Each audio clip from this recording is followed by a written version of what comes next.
Hey guys, welcome back to We Watch a Movie. I'm Mike. I'm Jay. And again, you sexy fucking fucksticks, I guess you guys like to be called nowadays. So that's what we're going to go with. They like that. That's what you are now. You're fucksticks. I hope your grandmother is getting over her flummox with the flu. I hope you're real proud of yourselves. I am. So, you are too. We need to make a fuckstick shirt, but we don't have Monday. I have errands. I have things. So, guys, Avengers Infinity War. The day is upon us. I wonder if you guys can hear my Glade sprayer in the back. It's scary as fuck. It kind of scares me a little bit when I'm watching the video just because I know you have one. So, here's what we're going to do. We're going to do a little review of it for a few minutes here with no spoilers for those who haven't seen it. We're just going to talk about the movie. We're going to give our rating, and then relatively quickly we're going to go into spoilers. And when we do go into spoilers, this movie is so fucking... I think you... It's too big. Yeah, it's too big. To fucking just go through every little detail, we would have to see it like 6 times. It's like putting together a 1,000 piece puzzle and explaining each one and why they fit the way they fit, because they fucking do. Yeah. So we're going to do a regular review for it, and then we're going to go into our spoiler review, and then we're just going to talk freely amongst gentlemen. Good men. And ladies. Good men, T. So, all three of you listening. The first thing I want to say is it really ruined me with this movie after I found out that Superman was evil and he came back and fought Captain America, and then Spawn showed up and ruined everything. You say that as a joke, but I thought when things would happen to certain characters in this, I'd be like, that's sad or whatever, but they sent Superman's ass into space and made him a fucking ghost. I know. Well, there was a few parts in this movie that I don't know why it came over me, but that weird desire that you're just like, you just want to push a fat person down. I don't know. I don't know. What? But you get like this evil thing in your, like when there was a really sad scene that popped on stage or on the screen, I wanted to be like, Martha! Like scream out Martha in the theater. I don't know why. I just wanted to do it. I wanted to blend in things. I'm still confused about the fat person comment. Or somebody in a wheelchair. Do you hate fat people? No. Or somebody in a wheelchair. Dark thoughts. No, you got, anyway. It doesn't. Okay, so the thing is, after watching this movie, I felt like He-Man when you came outside. Like, magical powers were revealed to me when I hold up my secret sword and say, by the power of Grayskull. So you walked in as Prince Adam, you came out as He-Man. Yeah. With no more pink tights. It felt good. I had the Avengers theme in my head all day. It was fucking amazing. All day long. So the basic, non-spoiler talk about it, the culmination of 10 years is given to you in this movie. It pretty much takes place exactly where Ragnarok leaves us. I mean, that's where it's going to begin. So you remember the end of Ragnarok with Thor floating off with the survivors of Asgard, and I think it was during the bonus scene that you see the threatening ship overtake his. So it starts there, and what it is basically it's what it's always been about: Thanos collecting the stones and wanting to precious stones. Fuck people in the butt, basically. Fuck them over. Like, he just wants to screw over the whole Marvel universe. I just want to fuck half of the world's population in their butts. I want to decimate everything and everyone you love in their butts. I want you in the worst way possible. But no, I ain't gay. But you suck my dick. But yeah, so it was that was pretty much, it's Thanos wanting to collect all the stones and become the master of the universe, much like He-Man. And it's up to the Avengers, along with their new friends, the Guardians and Doctor Strange and SpiderMan, to stop him. There's a lot. It's so hard to explain this in a non-spoiler way, because if you've not seen the movie or you've not watched any other Marvel movie before, it would be you'd be like, yeah. I don't know what happened here. Why did I get the fortune cookie at Applebee's? It's weird. You wouldn't know what to do. I think generally, if you're listening to this, you know the general storyline, but I'll say this about the movie, man. It was everything that I would hoped it would be, and then some. For a running time of nearly 3 hours, it felt like brisk Lipton iced tea. It went by so fast. That's brisk, baby. It felt like an hour. When it ended, I was like, really? I was like, damn. I was like, I can't believe it's over right now. But it encapsulates everything that you could ever hope and dream. All of your hopes and dreams have come true, Jay. I developed a kidney disease because I didn't want to go pee during any of it. Like, you couldn't rip your eyes off the screen. That's what it is in a nutshell. You cannot rip your eyes off each moment in the scene, because if you're a fan of the films of the previous Marvel installments, then it's all there. Like, everything you've ever wanted to see in the installment is there. it's such eye candy to see all these heroes interacting. It's like if you were playing with your toys when you were a kid and making them interact, like Wolverine, having a meeting with Captain America in a secret bunker that only S.H.I.E.L.D. knows about. But then Nick Fury comes over and says, guess what? Dr. Doom is going to invade and launch dildos at New York City. Let's fix it. And then all of a sudden you fucking have to bring in the Power Rangers or something. You just get everything you want in one. I don't know what I was doing when I was a kid.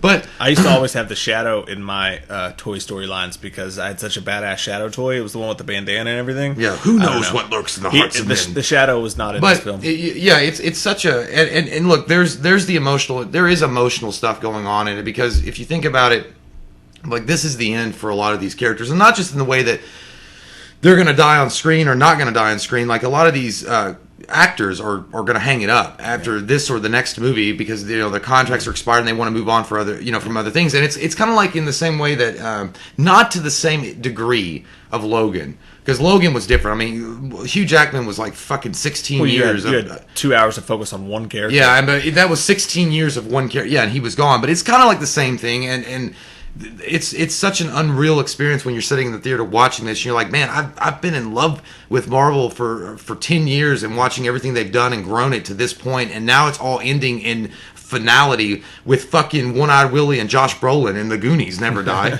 But it really is. It's crazy, and I think that anybody that goes to see it that have watched all the movies up to this point, I don't think there's going to be a lot of complaints leaving it. I didn't really have.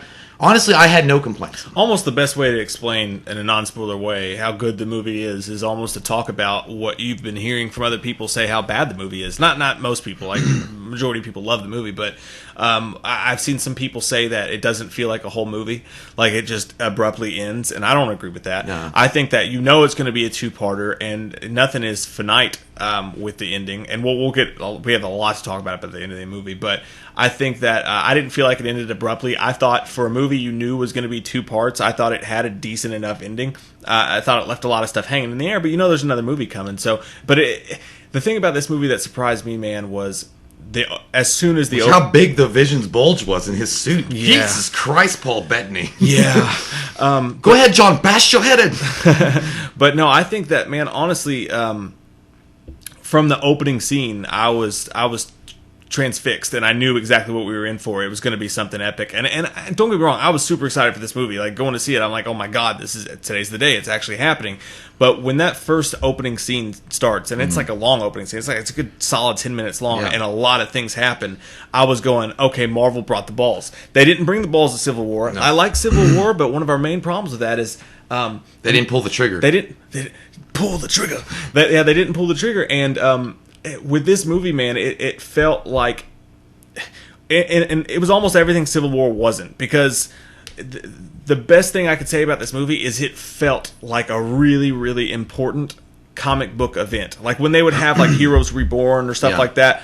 When things happen in the comics, they can always retrocon certain things, and they can change certain things, or they can use time or whatever to change certain things. And the comics would do that a lot. But the comics, certain storylines did have the balls, the biggest and the best and the most memorable, had the balls to kill heroes. And it's one of those things, it's like, you have to, for good to mean something, you have to have evil in the world, right? Mm-hmm. So in that aspect, with the Avengers, with any of these huge comic book storylines, you have to have the balls and the guts to kill off main characters, so that when they're in dangerous situations later on, you'll feel dangerous. It's the Game of Thrones syndrome. When you watch Game of Thrones, one of the things that makes that such a great show is that they will kill your favorite fucking character off. They killed Sean Bean in the first fucking season. Like, they'll do anything, and that's what every single week you watch that, you are on edge, just really intense and caring about it. And I thought Civil War really failed in the fact that they didn't have the guts to pull the trigger on a lot of stuff the comic book did. Even though Civil War is a great movie,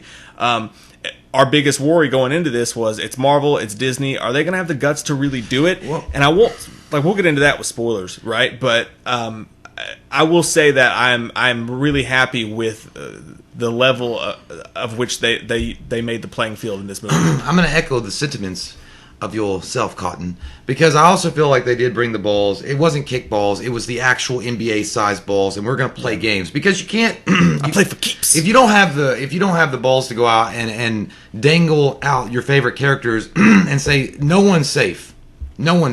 That's what Game of Thrones is known for doing. They're taking the most beloved characters that you'll have, and they're like, hey, you think that's safe? I'm going to guillotine that shit. I don't give a fuck. I'm going to kill someone down the toilet. Did somebody cry?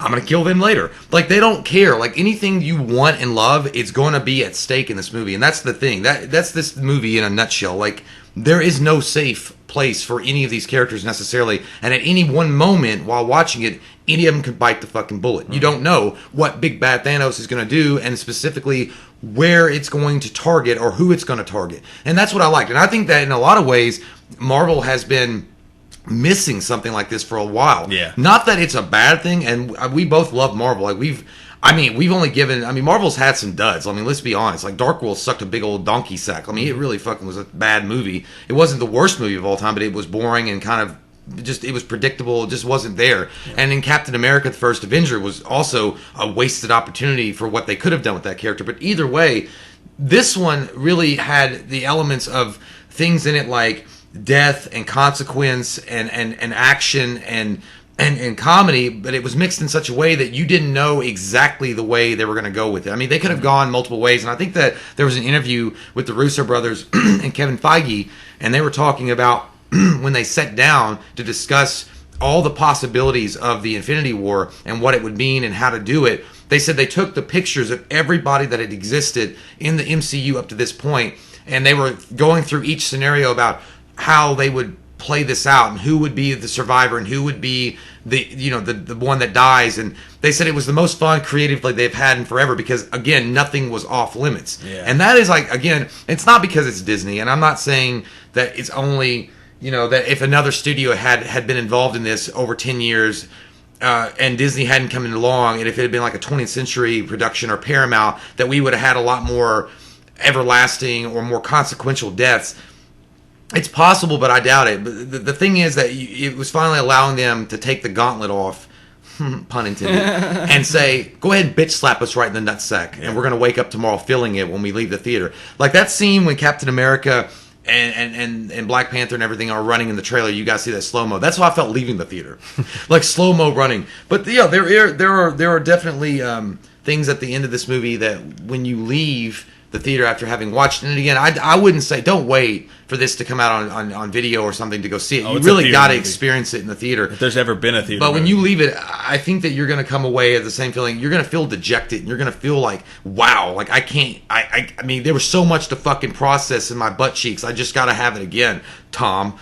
But give it to me, Tom. But honestly, it's a smorgasbord of every Marvel or comic book fan in general's wet dream. I mean, it really is. Everything that you've ever wanted in a comic book movie with all these characters interacting to try to stop a major baddie is there. And really, Thanos, that I was surprised, honestly, and gleefully surprised at how well fleshed out they made Thanos. Like Josh Brolin, based on the trailer alone, you could say one or two things about Josh Brolin. It's like, it's Josh Brolin, so it's going to be decent because Brolin, but the CG looks off. There's something about him that's not so threatening or intimidating. I didn't love the CG in the trailers. Yeah, so the apocalypse kind of syndrome that they did with X-Men, but watching it and the way they captured him with the suit, I don't know what they call it, the mocap suit that they used on Brolin, the way he moved, the facial expressions, and just Josh Brolin's lines and the way that they were delivered. You got such a different kaleidoscope of a villain that we haven't seen yet. You have Loki, who up to this point was the best Marvel villain they've ever put out on screen. I also liked Ronan the Accuser a lot, but Loki was number one. Ronan was dope. Thanos comes along, and I think trumps even Loki. Loki is great, and he has multi-sides to him, but so does Thanos. Thanos isn't just like a big baddie moron, but like, me need glove, because me take glove and put it up your butt cheek and take sample. He doesn't do that. He wants... There's reasons why he's doing what he's doing, and in some way you're like, I gotta say, you are convincing. You convinced me. Yeah, we'll get more into that in the spoiler review, but there were sometimes he would say something, I'd be like, you know what? That makes sense. I know. I'm not gonna say that. Equal opportunity, but and that's the thing. You're right about that. I think he's the best Marvel villain because he had interesting things to say. Like, he's an interesting character. There's the way he explains what he's doing is pretty fascinating. And you mentioned X-Men. I was thinking about X-Men, the latest one, Apocalypse. And my favorite thing about this movie, the main thing non-spoilery I can say about Avengers Infinity War is that when you go and you watch X-Men Apocalypse, everything I'd hoped it would be would fall. I thought, when you're talking about Apocalypse, that's a huge event in the X-Men universe. Like, it's a big deal. In the comic books, that was a huge thing. Yep. There was consequences. There was crazy things that happened. It meant so much more in the comic books than it did in the theater. Same thing with Civil War. This movie actually, and probably it's the first movie on that level, I think, to actually succeed at that. When this movie happened, it felt like a gigantic, and I know I said this before, but it felt like a gigantic comic book event.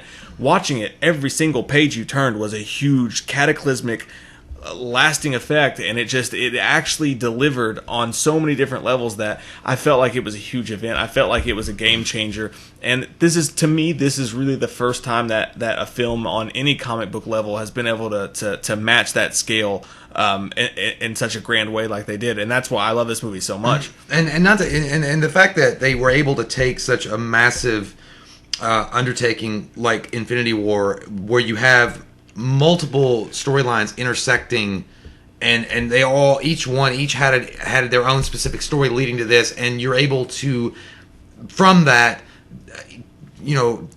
take out emotion and give it to people, or the audience are so invested in each character that when you do anything to ruffle their feathers, they're like, oh no, please don't. There was, and that again, I think a lot of studios need to learn from that, and maybe Marvel taught themselves a lesson. I don't know, like the reaction that they're getting from this. I mean, I'm not saying that they didn't get great reaction from all the other past MCU movies, but this one specifically, where the stakes were so high and there were actual things happening because of choices that were made, and sometimes they were deadly consequences, and the reaction they're getting from that, it's like teaching you a lesson. Like, look, you can do this, and people will respond better to it in an emotional level, because you want people to be so invested that when you fuck them over, you're not fucking them over. You're giving them a taste of reality of, like, if this were, I mean, it's superheroes and we get it. It's suspend belief. But if this were happening in that universe and this fucking big baddie slaps you in the face with some kind of massive beam, you're not going to come back from it and be like, yep, that felt good. Where's Mickey?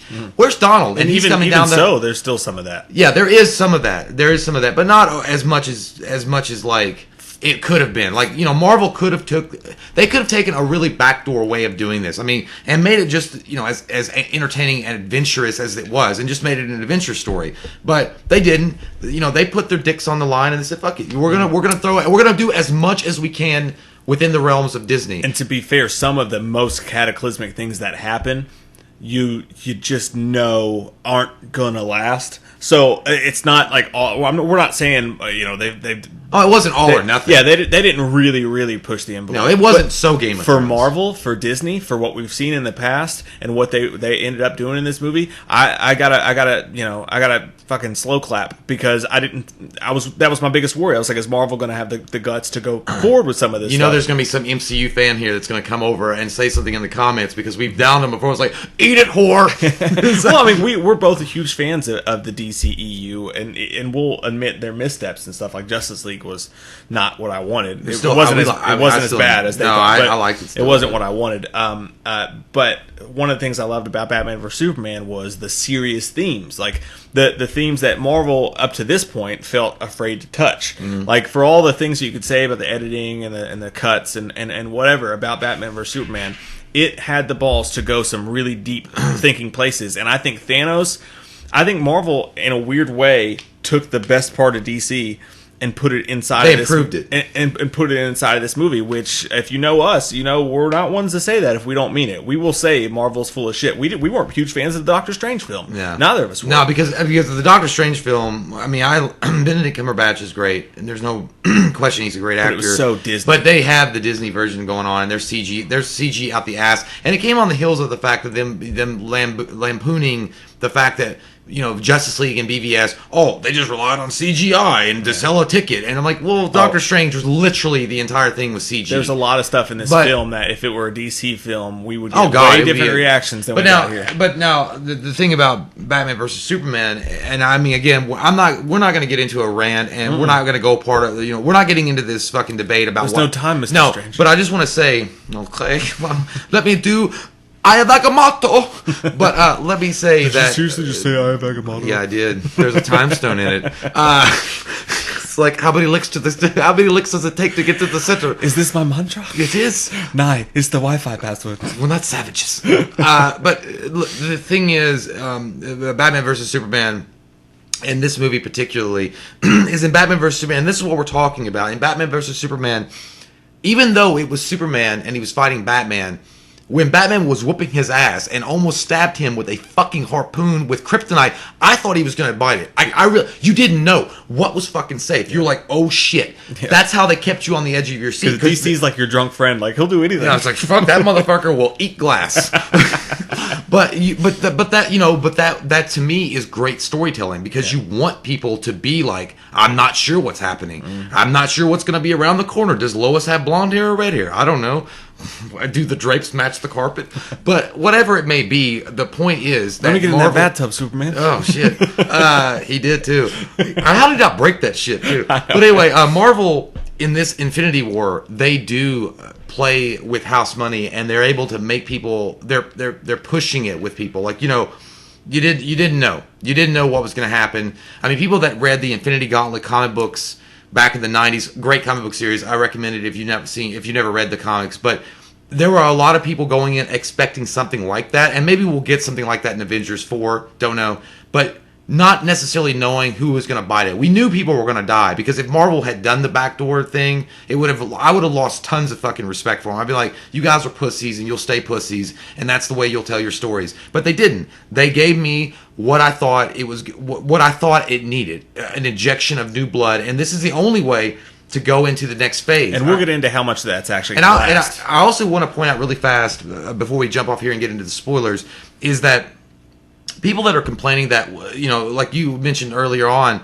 about people saying, well, it felt like half a movie or a promotional piece for Avengers 4, or setting up, whatever it may be. It just felt like a collage of different scenes that didn't really tie together, and it was just, get the fuck over yourself. Because the fact of the matter is, you can go back to Empire Strikes Back and Star Wars, you can go to Lord of the Rings, Two Towers, you can go to Harry Potter, The Deathly Hallows Part 1, there's been multiple gigantic budgeted movies that leave you hanging in such a way where you're unsure of what the outcome is going to be later on, for a reason. Specifically, yes, to sell tickets, and they want to make their fucking money on it, but also because that's part of the storytelling. They want to give you those cliffhangers because they want to keep your mouth wet on wet, so that you'll come back and say, Jake, I didn't know you like to get wet. I'm gonna get down on that.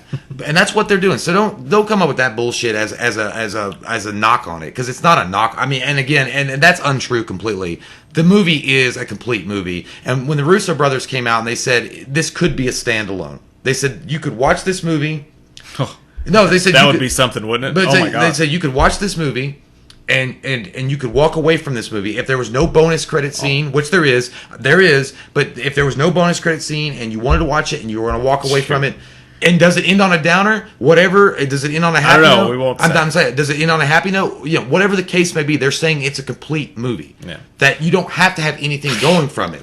By God, if there was no Avengers Infinity War Part 2 on the horizon, people would be fucking pissed. They would be picketing the street. They would be fucking pissed. I know, but I kind of now want to. I wish the Russo was like, there is no event. You lost the scholarship. You had to go. They'd be like, there is no more. That's it. That would be insane. But you know what? I would be like, you know what? I would hate it myself. I would fucking be like, God damn it. I just want more story for my face. But then I would say, in a way, it's beautiful. Yeah, it's the most beautiful thing I've ever seen. Paper bag floating down the street. In summation, just as a generic, because we're getting so close to spoilers, I can taste it. It's right there, Jake. It's right, LeBron mix.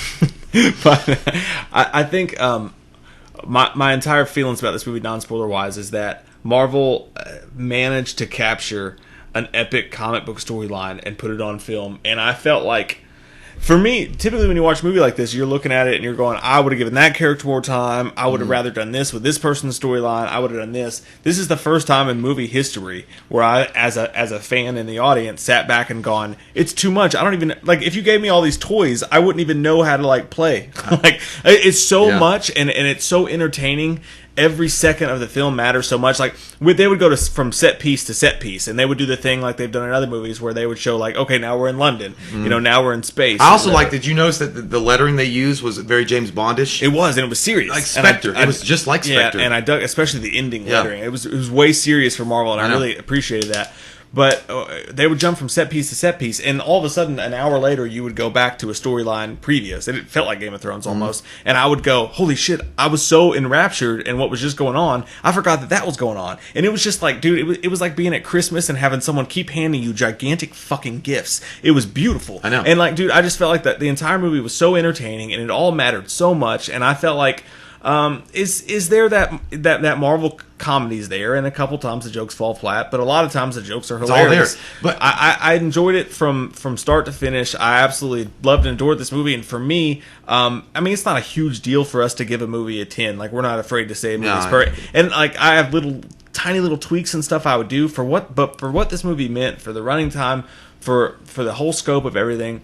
It's a 10 for me, man. It is a 10. It was everything I could possibly ever imagine. If you told me, like, if I didn't know Marvel's MO and I hadn't seen any of these movies before, and I was from the future and I just came and I sat in a theater and 1.21 gigawatts. Yeah, and I sat down and I watched this film, I would just be fucking mouth agape, blown away by what they were able to do. Yeah, and dude, this movie is such an epic, special movie that it's an absolute 10 for me. I can't get it. Like, you can't give it any more than a 10. I would give it more. But like Mike said, we're not afraid to give a movie a 10 if we feel like it's justified to give it a 10. I mean, a lot of people will say, I don't want to give it a 10 just yet. I mean, it doesn't have the artistic value of Casablanca or Gone with the Wind. I mean, we're not, you know, what do they call asshole presumptuous pricks that review movies. I mean, we don't make movies, so we don't know. But but there are moments in the film, like you said, that I would say, well, I would maybe explore this option a little bit more, or maybe what was happening here might have more of an impact later on here if I was in the director's seat, but we're not, and we're not directors, so we don't know. This has been planned for fucking ever. Kevin Feige is the goddamn taskmaster of all. Like, 10 years in the making to get to this point, and that he's planned each step and seen it in his mind going down the line.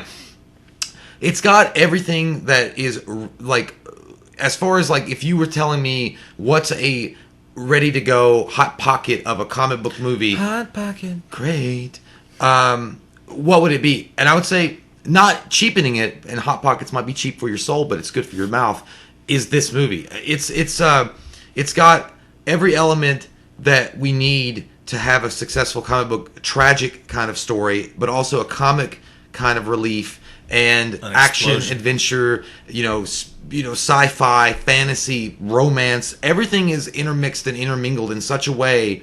It's very the tapestry they've created with this goes well and above and beyond what I was expecting. I mean, I was expecting a good, solid movie. I really was. I didn't know how. I mean, I knew it'd probably be on the epic level, but I didn't know it was going to be this epic, because there are going to be consequences. But what I hope for, and what I need to be true, again, it's a 10. It's a 10 for both of us.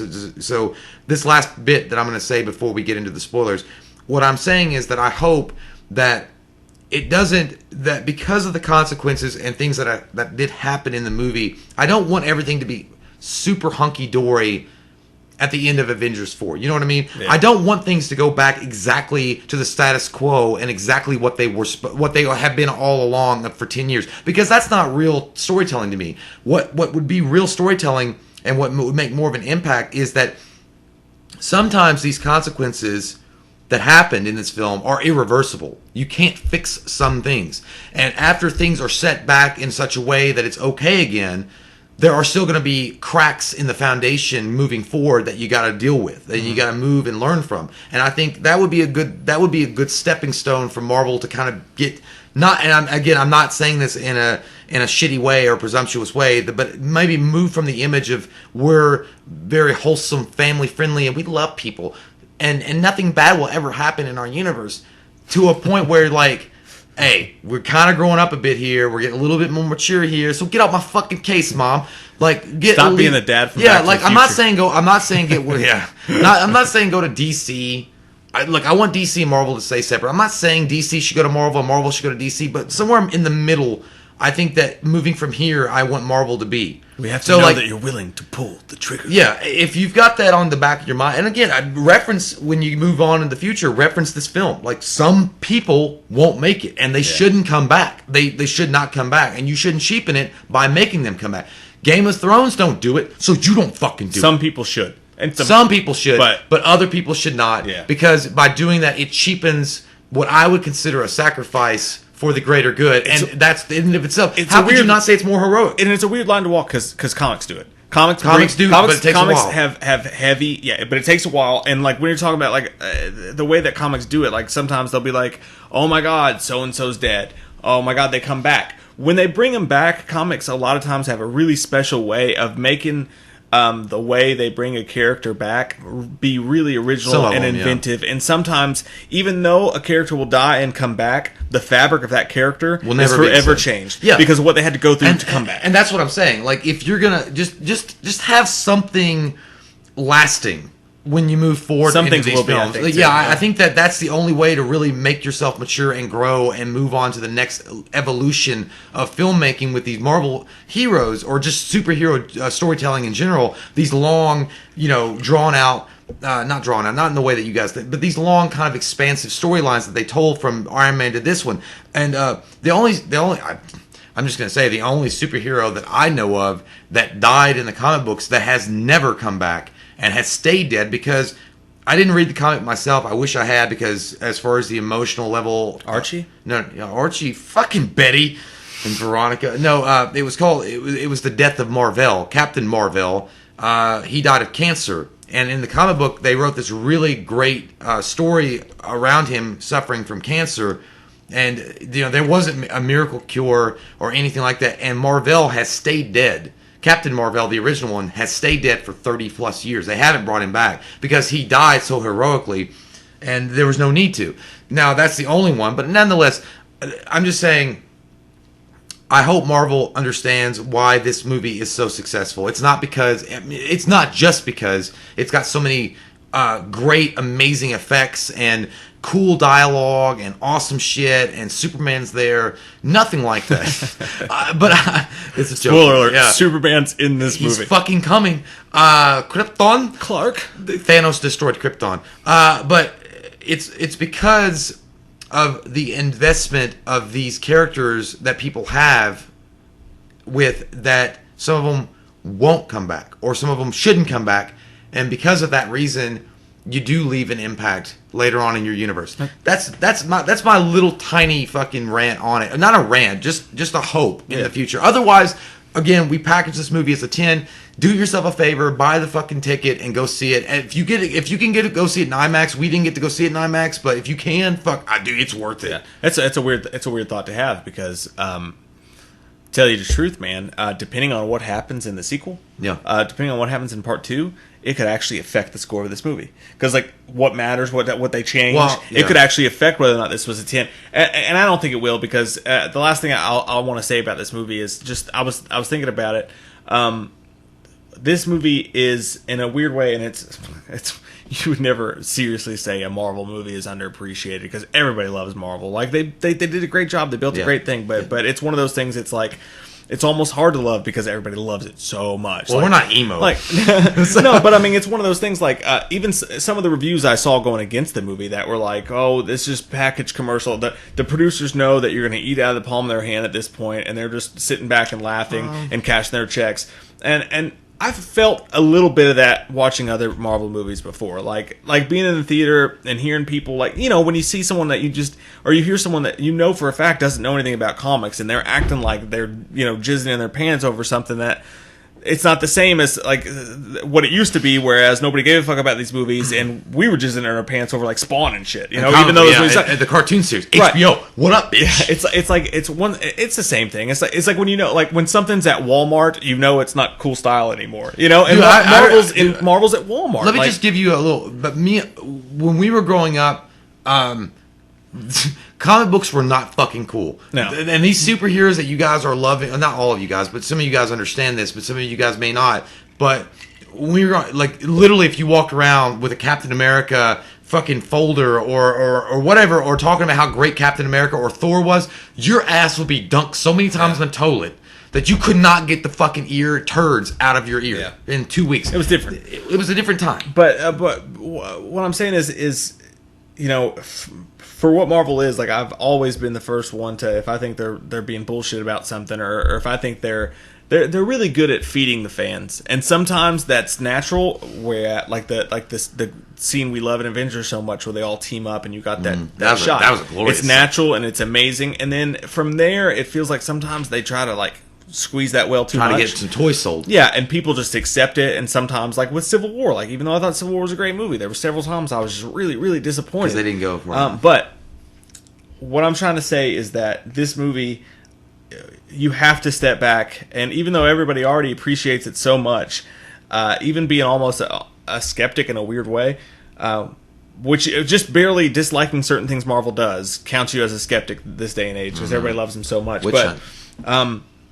The fact that they took these characters and they put all of them in a movie together, like, and pulled it off so seamlessly. Like, I think this movie is so special in a way that maybe none of us even realize. Like, all these characters in one movie together, they pulled it off. They did a good job of it. There's no glaring defects.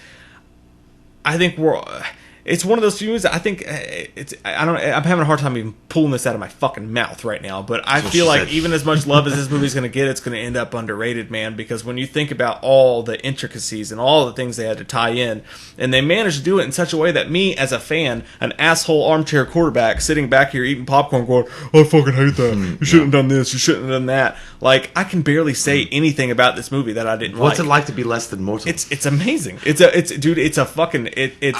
movie is super, super special. Yeah, well, I'll say one more thing on it and reverberate the call. Thanks for the assist.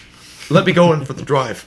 I would say that there are people at Marvel Studios that do genuinely care about fans, and they are fans themselves of each character. I think that the biggest fan, and I mean, I've seen him in interviews before, and at first I was like, nah, and then I was like, I was watching him some more, and his interviews himself. I knew him. I don't know him, but I mean, he's still part of comic book, publications. Kevin Feige. I mean, Kevin Feige, he actually is a fan, and I think he loves these characters. He loves comic books itself, so he wanted to see this thing brought to life in a way that is kind of echoing the Gauntlet, like the Infinity Gauntlet. And that was a huge Marvel event. That was in 1992 that it started, with Adam Warlock and Silver Surfer being giant parts of that. And then Adam Warlock may be a big giant part in Avengers 4. We don't know. He was introduced in Guardians 2. But, and the Russo brothers, I honestly, I don't know how Joss Whedon's version would have been with this movie, but I almost think it would have been such a task for one director to really handle on their own. That's true. I mean, you're talking, like, just, it's mind-boggling what they fucking had to go through. Was it 18 movies to tie together into one epic event? I mean, George Lucas, fat boy, could only do 3. That's what I'm saying, dude. And I mean, 3. He did 3, and he had a heart attack. He had a heart attack at the end of the first one, and he had to get another guy to direct. Ivan Kershner did amazing with Empire, and he came back for Return. But I'm not saying, look, I'm joking about that, but it's really true. I mean, you have Joss Whedon suffered heart palpitations, I think, with Ultron. He had to take a break. You're talking, I think the Russo brothers care a lot about this franchise. Do I think they kind of maybe dropped the ball a bit in Civil War? Yes. Based going from Winter Soldier to what they were doing. They might have known that they had this movie in the works. They may have known that they were going to do this. I think that's what it was. Saving it. And I think that, I think they held back a bit. And I'm not saying that the Civil War, I like Civil War too. It could have been something more epic, because I read the comic books as well. Well, let's just say that Civil War is a great movie, but it doesn't match up to the comic. No. Because if you're going to tell the real Civil War story, you're going to go part 2 and part 3. It's going to take a bit to tell it. But either way, that's fine. The Russo brothers themselves, though, they are fans. And if you look at what they did with the Winter Soldier, and then they get to the Civil War, that was kind of their audition, I think, for something as epic as Infinity War. And they're like, we took what we learned here, and now we can take this opus with Infinity War and tell our grand tale. And they've done an amazing job. So the thing about what I'm getting at is that Marvel, fucking thank God for Marvel. Like, Marvel really did set the stage for what we had to have as comic book fans, going from 07 to where we are now. And as much as sometimes we might gripe about where Marvel needs to kind of nut up and pull the trigger or kind of grow some stones, there still are the fucking daddies of what we as far as comic book movies where they stand now. Everything that's coming after them, I want them to go their own way. I want DC to do their own thing. I want them to be their own universe. Don't even try to do this. Yeah, just do look, Marvel did it. They did a 10 years span to get to here. And I would suggest for DC at this point, man, look, I'm not saying give up. Don't give up. Like, I love Batman. I don't want them to give up, but at this point, maybe kind of reevaluate and readjust how you're doing it. I'll go back to the same thing we've always said, man. I wish DC would just make one-shots. I think DC should, instead, and I know all these fans and all the critics and everything are telling Warner Brothers, hey, do this, do this, do this. And Warner Brothers' biggest mistake is that they're listening. Like, don't listen. Like, everyone's going to tell you to go this way. Go the other way. What DC should do is don't even try to do what Marvel's doing. Do your own thing. Instead of doing what Marvel's doing, be the antithesis of that. Do one-shots. I would love it. Special stories. Recast every actor nearly every time. I mean, you could do Justice League with 1, 2, 3, whatever. But do Flashpoint Paradox if you want to. You could do solo Batman movies. You can do anything you want to.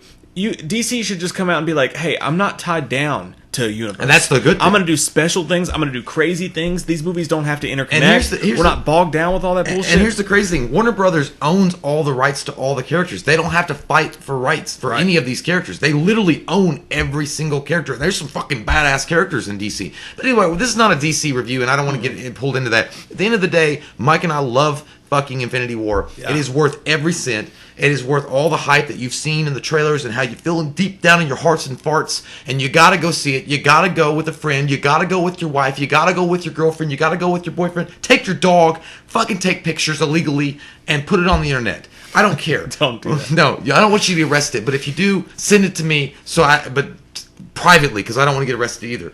No, don't do that. But go and see the movie for sure.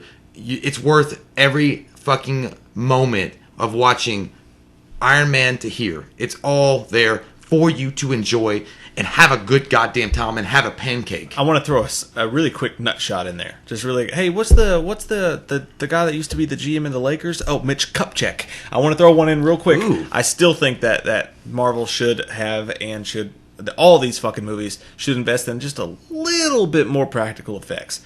I think Thanos, surprisingly, I think he looked alright. That opening scene threw me off. Dude, that was brutal. That opening scene, I was like, oh, that looks good. I know. But he looked good in that. There was other scenes where he looked like a big purple ball sack. But yeah. And there was CG backdrops. There was one shot. Well, they made fun of his ball sack chin, though. Yeah, they did do that, so. And thank God they did that. But there was a couple shots of CG bullshit that I hated. But for the most part, I was, I think the only, you know what, honestly, with the CG, I didn't even mind it on Thanos that much. I think that where my problem came back to was some of the children of Thanos. I was like, you don't need it. Yeah. Like, the girl with the spear. I'm like, dude, you could have just cast a girl with white makeup on, and you really didn't have to throw all the extra CG. It's like, what, Ronan? No, literally, literally, she could have just looked like a normal fucking Ronan. Yeah. Ronan is. There's little things they could have done with these characters. Yeah, just throw a little. But that's what we're nitpicking now. Yeah. I know how you fuckers get. You're gonna be like, oh shit, you fuckers didn't like the movie because you're nitpicking on my girl. I'm like, no, that's not your girl. Only girl is your hand that you play with every night. No. Shady, wait a minute. That's my girl, dog. I don't give a fuck. God sent me to piss the world off. I'm not your Superman. I'm just saying. Like, look. And also, not to mention the fact that, if anything, if you want the darker side of the nougat, wait. Midnight dark Milky Way. This shit gets coconut oil. It's fucking dark, dude. The very beginning of this movie is fucking brutal. Wakanda forever. No, dog. Wakanda, fuck what? Which has nothing to do with the opening scene. No. Wakanda, it's not in Wakanda. What? The very beginning of this movie. You said that when you came while you're having sex. Wakanda forever. Wakanda forever. I think I'd get broke up with. Look, hey, the very beginning of this movie, though, very, very brutal. And more brutal, actually, one of the more brutal scenes that I've seen in an MCU movie in 10 years. Shocking. I mean, one of the characters gets it, and they get deep. That's what Sean Connery wrote. Is that shocking? Shocking. The Rock. But yeah, so we're going to take a quick break, and we're going to get into the spoilers afterwards. This has been running for a lot longer. We really just planned for a 20-minute, but we're like Marvel right now. It's Infinity War, We're man. like Marvel. Let's go. We're like Marvel. We give you extra. What if this podcast is exactly as long as the movie? How about no? I have to pee. Me too. All right. Well, we'll be right back. Actually, you guys won't miss it at all. We'll be back in like 12 seconds. Hold your taints. Hey. Okay, so we're back. I hope you missed us. We peed a lot, and we thought about you every time we tinkled out. So spoiler talk now. Again, we're not going to go through every single scene that happened. There's just too much. We're just going to talk. This movie it stands alone, unlike any other movie in history, as far as the scope of which it covered. So that's impossible. But I think the main thing to go into, I mean, I don't want to skip ahead of everything, but I think the main thing on your mind when you're talking about spoilers when they popped up. is the ending of the film, right? So at the end of the film, when Thanos finally gets the final glove or the final stone, he had to trade it up. It was like a video game. So we talked a lot in the original review about who died, who lived. Marvel having the guts. I got an idea. Let's go through who lived. That's an easier way of doing it. Well, that's kind of where I'm going with this, because I actually have a theory about this. Tell me who died. Look at who, and again, don't listen to this if you haven't seen the movie.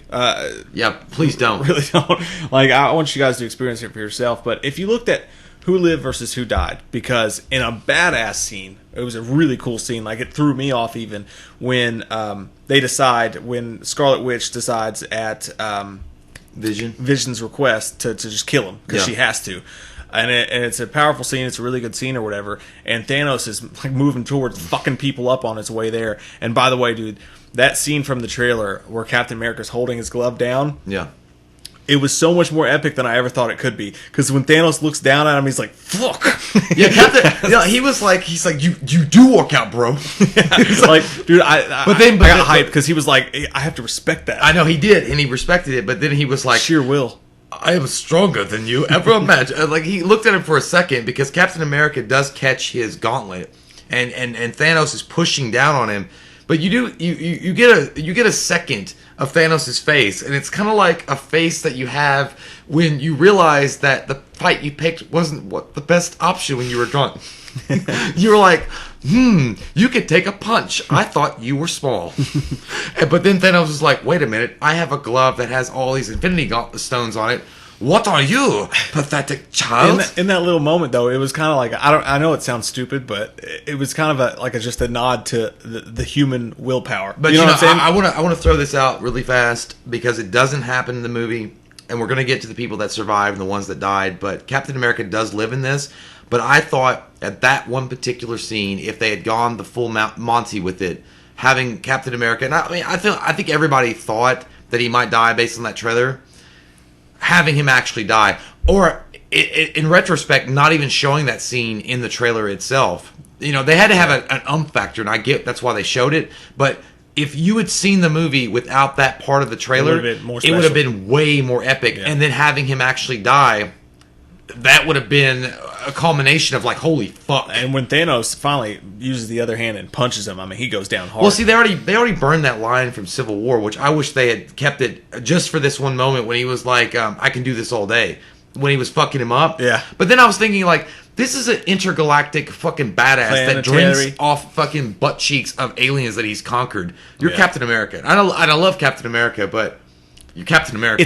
You're a super soldier. You're not intergalactically badass. It kind of ties back into the scene. It reminded me of the scene in Age of Ultron where Captain America he tries to pick up Thor's hammer and it like moves for like a second and Thor's like, what happened? That's kind of the same. That was a great scene. But you're talking about the Vision and Scarlet Witch's moment. It's a great scene. And one thing, by the way, that I loved about this movie that I thought was dope as fuck was when Thanos appears on any scope. Everything gets quiet, and the way that they eerily show the scene, it felt like right before a tornado hits. Like when everything gets quiet, that was so cool. It felt like, well, there's two things that I imagined this when I was watching. Each time that Thanos appeared, especially when he appears on Wakanda at the end of the movie to confront the remaining heroes after Thor's fucking shit up with Stormbringer, which is badass in itself. But when he appears each time, it felt like, you know, that sound that in War of the Worlds, it's a shitty movie, but War of the Worlds, when it was like, dum, like, you know, the sound they made, it was Yeah. so weird and eerie. It was kind of like that, or it's kind of like when your stepfather appears and you're having a party that you shouldn't have been having. Everything gets quiet. It was and like- you're like, what is going to happen? It was like Night of the Twisters with Devon Sawa. Yeah, it's when like- the twin twisters hit. Yeah, but it's like if you were having a party and then or you're talking to your girlfriend or your wife and you're like, no, I'm totally not at my friend's house partying and drinking a bunch of stupid shit and there's girls over, and then all of a sudden she's like walking in the door talking on the phone and you're like a sudden inhalation of breath and caught in your throat. You're like, I don't know what to do. That's how when Thanos comes on screen. And I'm going to tell you Feels what, great. with a CG character, I've never ever felt that before.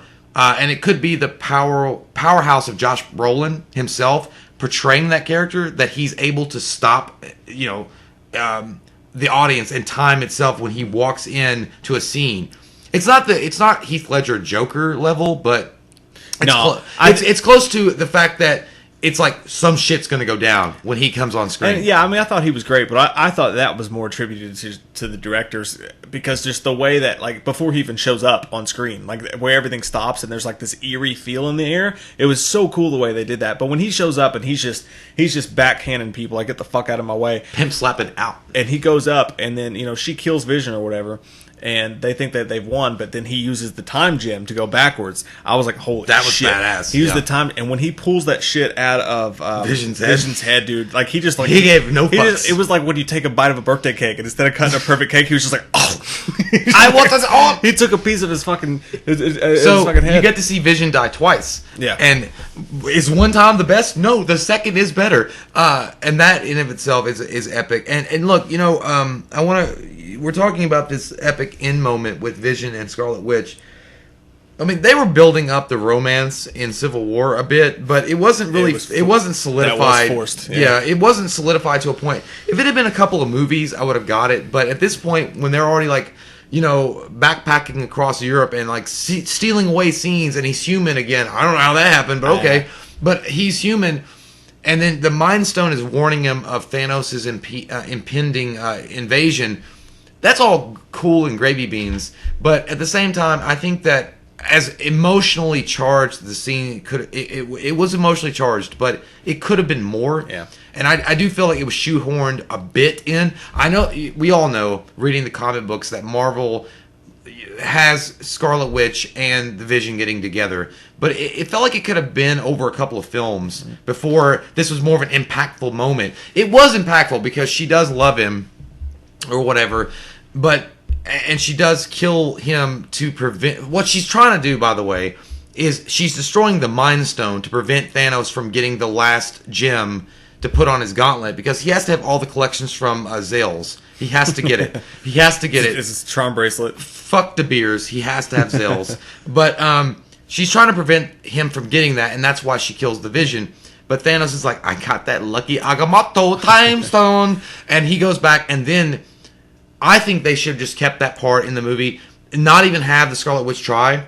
Nothing. Maybe break the Scarlet Witch's neck or something while she's in the middle of doing it, and then just rip his fucking head off. I thought it was really cool because you got to see how the time gem. Well, we already knew how it worked in Doctor Strange. But I will say, going back to that scene when they first show them in London, and like Squidward shows up and they're fighting him or whatever. That was like, funny. Yeah, Iron Man does call him Squidward. Yeah. For one, I felt like Vision was nerfed a little bit in like his power. He had to be. And two, I felt like that whole forced romance, like they would show them fighting separately, and then one of them would look up lovingly at the other one, and I was like, Kaz, you kind of don't need it. It wasn't the worst thing in the world. No. I mean, it was all right. It fit in the movie, but we're just saying that it could have been built up a bit more. Yeah. Not that it wasn't bad. Not that you It's didn't gonna feel. happen. No, It's you felt something in it. Yeah. You kind of like when John Wick lost his puppy. Like, you kind of feel that. But I will say, I felt like Vision. Yeah, when you say he was nerfed, I definitely. It's pretty obvious that he was, because I felt like he was injured like 99% of the movie. Like, they stabbed him with that fucking spear of Tron.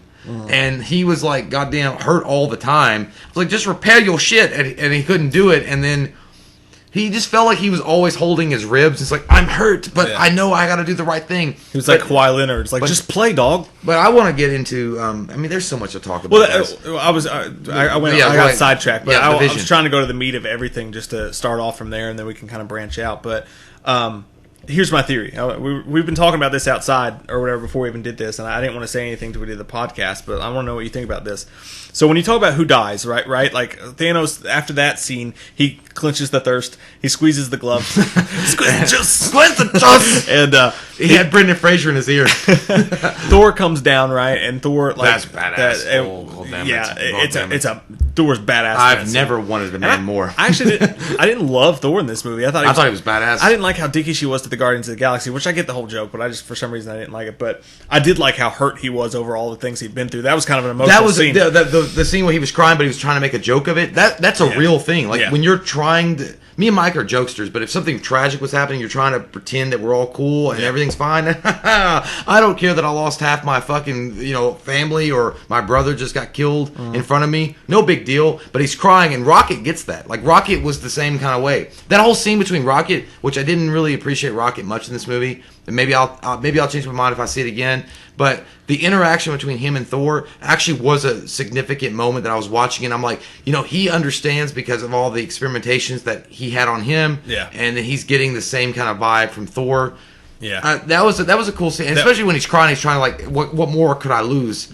Yeah, I didn't like Thor when he went out on the board of Guardians of the Galaxy and he was being such a dick to Quill and everybody, and they was like stealing their food, and they were like, "Hey, that's our food." He's like, "Not anymore." I was like, "Don't be a dick, Thor." He was high school bully. Yeah, I get it, but still, I didn't love that. But whatever, that's a dumb little thing. But so Thor comes down with the weapon, which we'll get to Peter Dinklage and all that shit, but he hits him in the heart, and it's not over. But it's a badass, powerful scene. Yeah. When he pushes the axe into his chest, and he's like, "You should have went for the head or whatever." Well, he said, "I told you you'd die for that." Yeah, that was cool. Yeah. It was like the last Boy Scout when he's like, "Can I get a light? You touch me again, I'll kill you." It was like that. But it was. So that scene happens, but when Thanos does snap his fingers, and you see the scene that everyone's been talking about, and he kills half the universe. Yeah, half the universe, and it's great and not so great because you're seeing these main characters die, and Marvel has the guts to do it at that point, which you're thinking, wow, Marvel has the guts to do this. But in a way, it's not epic. But they just, it's like they did this shit in The Mummy back in like 96 or whatever. Like people just turned to ash. It's kind of weak sauce. Yeah, it's kind of like that one. What was the mummy's name? Gacha Kanta. He was like, Yatsa! But again, I don't know. Dust. I don't know how you could have done it better. Like they did a great job, but at the same time, just everybody turning into dust it feels weird. But here's my big theory.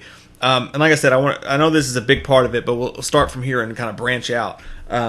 When everyone starts to turn to dust mites, dirt devils, they give it away to me a little bit. Like they do give it away because if you look at who dies, for a fact it's not going to last. There is the time gem scenario. They could go in the next movie and they could get his glove, or they could get the time gem and they could reverse time or whatever. That's what I think is going to happen. Yeah, and however they end up doing it, But they kind of tip their hand a little bit because when you look at who dies, like Black Panther dies. All right, we know. Like Black Panther's movie just fucking exploded the doors off the world. Yeah. There's going to be another Black Panther movie. So that's not going to last. Yeah. And when Spider-Man dies, even though Spider-Man Homecoming 2 or whatever, or Spider-Man 2 or whatever is coming out. Like, we know that. So Tom Holland's cast for that. He's not going to stay dead. It's almost like but I know this already. But that being said, when he's on that planet with Tony, and he's like, I don't want to go, and he's like holding him, and that Tony was the most feels responsible. Charged. I cried. That was the most emotionally charged moment, honestly, of all the scenes. Yeah. As far as all of them dying, that in and of itself was because Tony Stark is like hugging him, and you know how Tony Stark feels about that kind of thing. He's emotional, but he's always been like withdrawn with how he acts with Spider-Man, but he's holding him and he's like, you're gonna be, he knows he's gonna die, and he's seeing it happen. And Tom Holland saying, "I don't want to go." Like that was an emotional scene. Even though Spider-Man has only been in the MCU for basically 1.5 movies, he's not even been in it enough to establish himself like Captain America. Because when I saw Winter Soldier going into dust, I'm like, well, that's what happens when you fucking kill for Russia. But it wasn't as still it wasn't as impactful as I thought it might be. Before I forget, by the way, did you when Captain America goes to Wakanda, he's, I know a place. When he goes there and he runs into Bucky, it was almost underwhelming because they were just kind of like. because the rumors of the internet about them being gay or whatever. Yeah. Like it was. I felt like they knew that because they were like they hadn't seen each other in so long, and all this shit's going on. And Captain America sees Bucky, and it's actually Bucky and not Winter Soldier again. And you think it's going to be this emotional moment, but they kind of just like chest bump. They're like, "I'm gay. What's up?" I know. It was kind of like one of those things. Yeah, I dropped you off for basketball practice, but I ain't gay. But yeah, it was. I don't know if it was because of that, but I don't know, man. There were moments that they kind of skimped on, but I will say, and this is maybe a little underwhelming, or not underwhelming. It's not underwhelming. I think it was overlooked. Tony Stark actually. There was one when everybody's disappearing. Let me just run down through who dies really fast. As far as like disappears, Black Panther disappears, like Mike said. Spider-Man disappears. Winter Soldier disappears. Peter Quill, Drax, Mantis, Doctor Strange. Who else? One of the chicks from Falcon. One of the chicks from the Black Panther movie. I can't remember who she was. One of the bodyguards. But the thing about the planet though, with Tom Holland and him hugging Tony Stark. Even there was a scene after he goes, or before he goes, before Spider-Man dies, that he looks at Tony Stark looks at Star-Lord, Peter Quill, and he's like, "Easy, Quill." And he knows he's disappearing. And even they only been in a few scenes together for a short amount of time, but there was an emotional. Robert Downey Jr. brought his A game in this fucking movie. He really did bring his fucking A game in this movie. And there's a scene when he says like "Easy, Quill," and you see Quill going, and then when he looks over at Doctor Strange before Spider-Man, and Doctor Strange is like, "This was the only way." Because there is a moment in the movie where Doctor Strange is using the Time Stone to look through all the possible futures. Dope scene. That was great. And he's doing this. And he's doing this. His face and the way that it's rapidly moving through. He's seeing all these different variations of a future. Kind of like when you're trying to explore what you did while you were drunk last night. But he's looking through every possible variation of a future. And they asked, well, how many futures did you look through? And he was like, 4 million, whatever. And then Tony Stark's like, how many did we win? And he's like, 1. 16 million. Or 16. So out of 16 million, they only won in one scenario. So there's a reason why Doctor Strange gave the Time Stone over and allowed this to happen, because he knew there was only, and that's, but even in that one moment, because Benedict Cumberbatch is Doctor Strange and Robert Downey Jr. is Tony Stark, they hate each other. But Doctor Strange had said early in the movie, if it came down between you and Spider-Man, I would gladly let you die before I let him get the Time Stone. But he gives him the Time Stone, and you think it's because it's a nice, oh, I love you kind of moment. No, it's because he knows I got to give that over because of the scenario that I saw. Exactly. But he does say, though, and you can look at the acting on this level is so fucking next. And the awesome. writing to see that far ahead. That's great. Because on this, I really think the movie. And nothing wrong with the other actors in the movie at all. Nothing wrong with them as far as how they portrayed their characters. But on that planet when they're fighting Thanos, god damn it, that had to be some of the that might be the best scenes of the film. To be honest, it really was. Because when Iron Man, Tony Stark, looks over at Doctor Strange and he knows he's fading from existence, and Doctor Strange like it was the only way. There was a moment of respect between me. He's like, I don't want you to die because I know you're a wizard, but I get it. Like, It's more of a professional courtesy. It was kind of, but it felt like he'd already cared. Yeah. Robert Downey Jr. really brought the fucking thunder in this, man. He really did. And I'm not taking anything from Hemsworth or Evans or Boseman or any of those guys that were on Wakanda and the big fight scene that happened there, because that was a great scene too. Tony Stark's still my favorite. But that fucking scene on the moon with Thanos was so incredibly well done. Like that felt like such a mishmash of characters. Yeah. It wasn't the Avengers, but it felt Avenger-ish. Dude, when they got sucked into the suck zone, when they got into Thanos' ship, and it was Tony Stark and Peter Parker and Doctor Strange. Those were, when we finally got back to that, I forgot it because everything else was so interesting. Yeah. When they went back to that, it was one of those moments I was like, oh fuck yeah, I forgot about this. It was so cool, dude. It was so well done. It's like when you get so many great presents and you're like, oh, I got the new fucking game for PS4. Okay. And one thing I didn't like about it, by the way, was when Peter Quill finds out that Thanos killed Gamora. They have this great plan that they come up with, where Mantis, lulls Thanos to a state of calm. But what I'm saying is that how they all work together to catch him. It was amazing, dude. Because and there was one scene specifically that Quill, being Star-Lord, he has to say, he's like, "This was my plan, by the way," because Iron Man had this whole other elaborate plan, I'm sure, to catch Thanos, but when they ambushed Thanos, it was fucking insane. And it was so good and so well done and orchestrated. It was like, Jesus Christ. I want to see just a movie with those guys doing a secret Avengers. You make 10 movies out of this. Yeah. But that's what I'm saying. Like, yeah, it's that scene is one of the few things that pissed me off about the movie that I didn't like. And again, we gave the movie 10. It's a tiny nitpick, but they finally get him. Mantis lulls him into this state of calm where he admits that he killed Gamora, which was a deep scene, by the way. It was a great scene. Yeah. It's a great part of a villain's character, which Marvel's failed at in the past sometimes. But one thing that did piss me off is that they had him. Like, they fucking had him. Like, Spider-Man was pulling off the glove. He was almost like, there. Just wait. I almost got it, Jim. And Tony Stark being that sense of levity. And we talked about this before, but Tony Stark was my favorite part of this film. He is. Robert He's the Downey best. Jr. He's the best. Still stood out to me more than anybody. Not just his lines and the way he was. Like, dude, he just is that's in his DNA now. Yeah. Like, he's perfect. It's just absolutely fucking perfect. But when he's standing there and he's trying to tell Quill, like, the best thing about Robert Downey Jr. in this movie is when you look back to Iron Man 3 and he's having panic attacks. Like, he's really dealing with this as a human being would. Like, it's legit. Like, I love, people hate Iron Man 3, but I love it simply for the fact that he's having panic attacks. There's like, I thought elements that was of it, such an amazing piece of DNA in that movie. And to me, Robert Downey Jr., when everything is so fantastical and crazy and world's ending and this galactical shit's going on, Robert Downey Jr. is that thing that brings you back to that human element. Because when he's talking and he's talking about Pepper Potts, or when he's like, I've seen this, I've dreamed about this, and when they told him about it, he's like, okay, it's happening. It's happening! That whenever you see Robert Downey Jr. get visibly shook by what's happening, it makes me feel like all this really, really matters. And it was so great.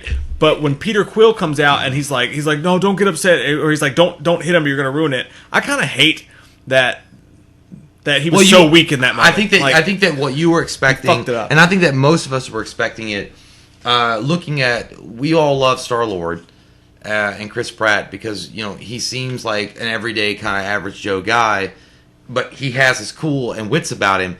But in that moment, he lost his shit. It was just so stupid. Well, he was in love with Gamora, dude. And I mean, to be honest, like, they built it up enough that you could get that. You could get behind it a little bit. I mean, you could understand a little bit. But as much as you want, and I was a little mad about that too, but I mean, I can look at that and say, but it plays so perfectly well off the almost uncle figure, kind of father figure that Robert Downey was trying to be to him. Because he knew, like, deep down, and Robert Downey didn't know really the relationship between him and Gamora. He didn't know the specifics. He knew something was special there, and he was like, easy, man. Like, we've almost got him, just stop. Because he knew what he was trying to do. Like, Thanos was going to get to him, and he was trying, but that was an impactful scene, dude. Again, I think that all the scenes that take place on the moon with Thanos, so good. Chris Pratt, Robert Downey Jr., Tom Holland, it was literally the best of the film. I mean, it really was. Tony Stark was the funniest too, dude. He's like, I swear to God, if you hit me with the moon again, I'm gonna lose it. He's like, if you throw one more moon at me, I'm gonna lose it.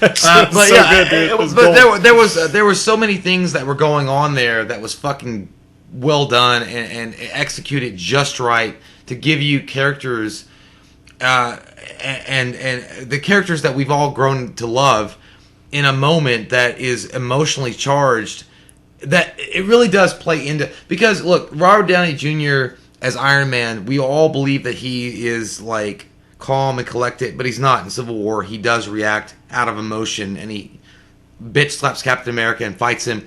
In this one, he's a little bit more calm and collected, but at the same time, he wants to retire. Like, the beginning of the movie, he really does want to retire with Pepper Potts. Yeah. Like, he wants to quit Iron Man and start a family, but he goes on this one last great adventure, which kind of goes with the fact that it's the ultimate sacrifice because he's not coming back. And I think in his mind, when you see him, and I think that scene between him and Pepper Potts in the beginning was important too, because for two reasons. One, because it kind of scared me, because when he's talking about having a dream that she was pregnant and wanting to have a kid, I thought, fuck, he's going to die. And the way that we're going to replace Iron Man in later movies is going to be she was pregnant and she's going to have a kid and he's going to be his heir apparent, which I just hate. He's so perfect. I don't want it to be anybody else. But, by the way, did you shit your pants a little bit when Thanos stabbed him? I did. Yeah, but you know, that was there was only two scenes in the movie that it was like a verbally sat. Yeah. Is when he got stabbed, and I was like, "Here we go." Okay, that's when that's my when wife went, "What?" That's when I came from the office. Like, okay, it's happening. Everybody say calm. It's happening. Like I thought he was gonna die. I was like, okay, that's one. And then the other one was the Tom Holland scene when he like, I don't want to go. Yeah. Like those scenes were very, very emotional and personal. The rest of them, you know, at the end of the battle and Winter Soldier disappearing and Falcon and so on and so forth, Scarlet Witch. Not saying that they weren't impactful, but not as emotionally charged as the first two. If you had a Scarlet Witch movie and she died at the end of it, it would mean a lot more. But this is Infinity War. It's Infinity War. And look, my thing is... This is Mexico. I already know. Like, yeah, it's Tijuana. It's Tijuana. Shit happens. Everything legal here. Everything legal here. Padre. Try to stab me in the back, eh? Yeah. Wasn't the case. But look, we're all not stupid. Like, we know... We saw Doctor Strange do it in Doctor Strange, the movie. We saw Thanos do it. If they get the Time Stone, which they will reverse all this shit and make things happen in a certain way so that they come back. Except, now, this is where my theory comes in a bit. Okay. I never even got to mine. Yeah, you did. No, I never explained it. Well, I'm going to explain mine. Go ahead, It takes Jay. a second. No, it takes a second. Iron Man's going to die because the infection in his fucking bloodstream when he stabbed him. I don't think he comes back. Well, that scene alone, I will say this, by the way. Anybody who says, oh, DC's bullshit and blah, blah, blah, blah, blah, oh, CGI, blah, blah, I will say this, like, Iron Man got stabbed in the fucking stomach, and he's a human being, okay? Yeah. And then all of a sudden, he just goes, zip, zip, zip, zip, zip, and he's fucking fine. I don't think he's... Like, he literally fucking irons his wound shut, and is fine. Like, that was kind of bullshit. I don't want him to die. I don't think he ironed. I think he actually will... I think he's dying, and I think he'll find a way to bring him back, but I don't think he's going to survive it. Unless they do the Time Stone thing, where they bring back a young Tony Stark, and they recast it that way. But I don't think they'll do that. No. If they go full Monty, which I would do with it, I would do it. Even though it... You know what? Look, Robert Downey has already said he doesn't want to come back and keep doing Iron Man. He really doesn't. Yep. I would let him go out on a heroic note. Let him go out the fucking way Harrison Ford wanted to go out. But in Avengers 4. But still, and be the ultimate sacrifice. If they didn't leave him for the next movie, I'd have been fucking pissed. No, he's coming back. He needs to, but when they stabbed him at first, I was pissed because I thought that was his death, and I was like, he at least needs to be in Avengers: Infinity War Part 2. He would have been in a flashback. but yeah, so not good enough. I'll get to your theory. Oh, okay. Well, fine then. Here's my theory. Look at who died. Mm-hmm. Right? Black Panther died. We went through everybody who died. Think about this. Okay. I don't like doing it. The next movie is going to flip the script on everything we thought this movie was. If you look at who died, it was everyone who has a future in the Marvel Universe. Mm-hmm. If you looked at who lived, it was everyone whose contracts are running up. Like, Steve Rogers lived. You know, Chris Evans wants to move on and do different things. He wants to direct. Iron Man lived. Robert Downey Jr., he said it 100 times, he's getting old. He can't do this for forever. Scarlett Johansson lived. She's been doing it for forever at this point, which, by the way, it's a goddamn bullshit shame that Marvel's never made a Black Widow movie. They actually said I think that it's going to happen. I just want to throw that out there. She's fantastic, and there's no reason for there not to be a movie. But, Black Panther died, right? Chris Pratt. Know for a fact he's going to have another. Chris Pratt died. They're not going to do a Guardians of the Galaxy without Chris Pratt. Almost everybody who lived through this movie are the characters who have contracts running up or who we almost expect to die. So the way that they split that down the middle, I think what's going to happen in Infinity War Part 2, because the movie ends with Thanos doing what he promised, sitting on his throne and being happy that he's done his duty. The people who are still left alive, we're going to get this final movie that's going to be centered around the characters that the first couple phases were based off of. We're going to get our real good hurrah for Captain America and the original Avengers. The Hulk survived, right? all the mainstays of the original survived for the most part. So what they're going to do, and this is in my mind, this is my theory, they're going to go, the second movie is going to be all about them. It's going to be a really good send-off for them. They're going to go fight Thanos, and eventually a decision is going to be made where they decide to give their lives to save all the people who died in this film. Because it leaves it at a perfect standpoint. They're going to give their lives for everyone for the future of the Marvel Cinematic Universe. So they're going to give their lives to turn back the Time Stone or do whatever it is they're going to do. And Captain America's going to die for it. Black Widow's going to die for it. Hulk's going to die for it. All these people are going to die for it. And then think about it, dude. Everybody who died is a part of the new universe. Well, no, I could get on board a bit, but I think it's going to be a little bit different. How? Okay, so what I think is going to happen is pretty simple. I think that they're just going to use the Time Stone to reverse everything, and most of these fuckers will go into retirement, or some of them will get the. Okay, so for example, I don't want them doing this, and I think it would be a fucking dumb shit idea, but I could see them doing this. Captain America, if you reverse the Time Stone, he always got what he wanted. He didn't jump off that fucking ship or whatever and kill himself or get frozen in ice. He gets, and then Bucky Barnes becomes Captain America in whatever alternate way now they want to do. That ties into my theory too, because Bucky's one of the ones who disappeared. Yeah, but Bucky is. But so did Black Panther. But also so did Chris Pratt. And Chris Pratt, Guardians of the Galaxy 3, he's definitely going to be back for one more movie. That ties back into what I'm saying. Okay, so my point is though that I think that in the next Avengers movie, as far as who is actually going to stay dead, probably none of them. No, well, that's not true.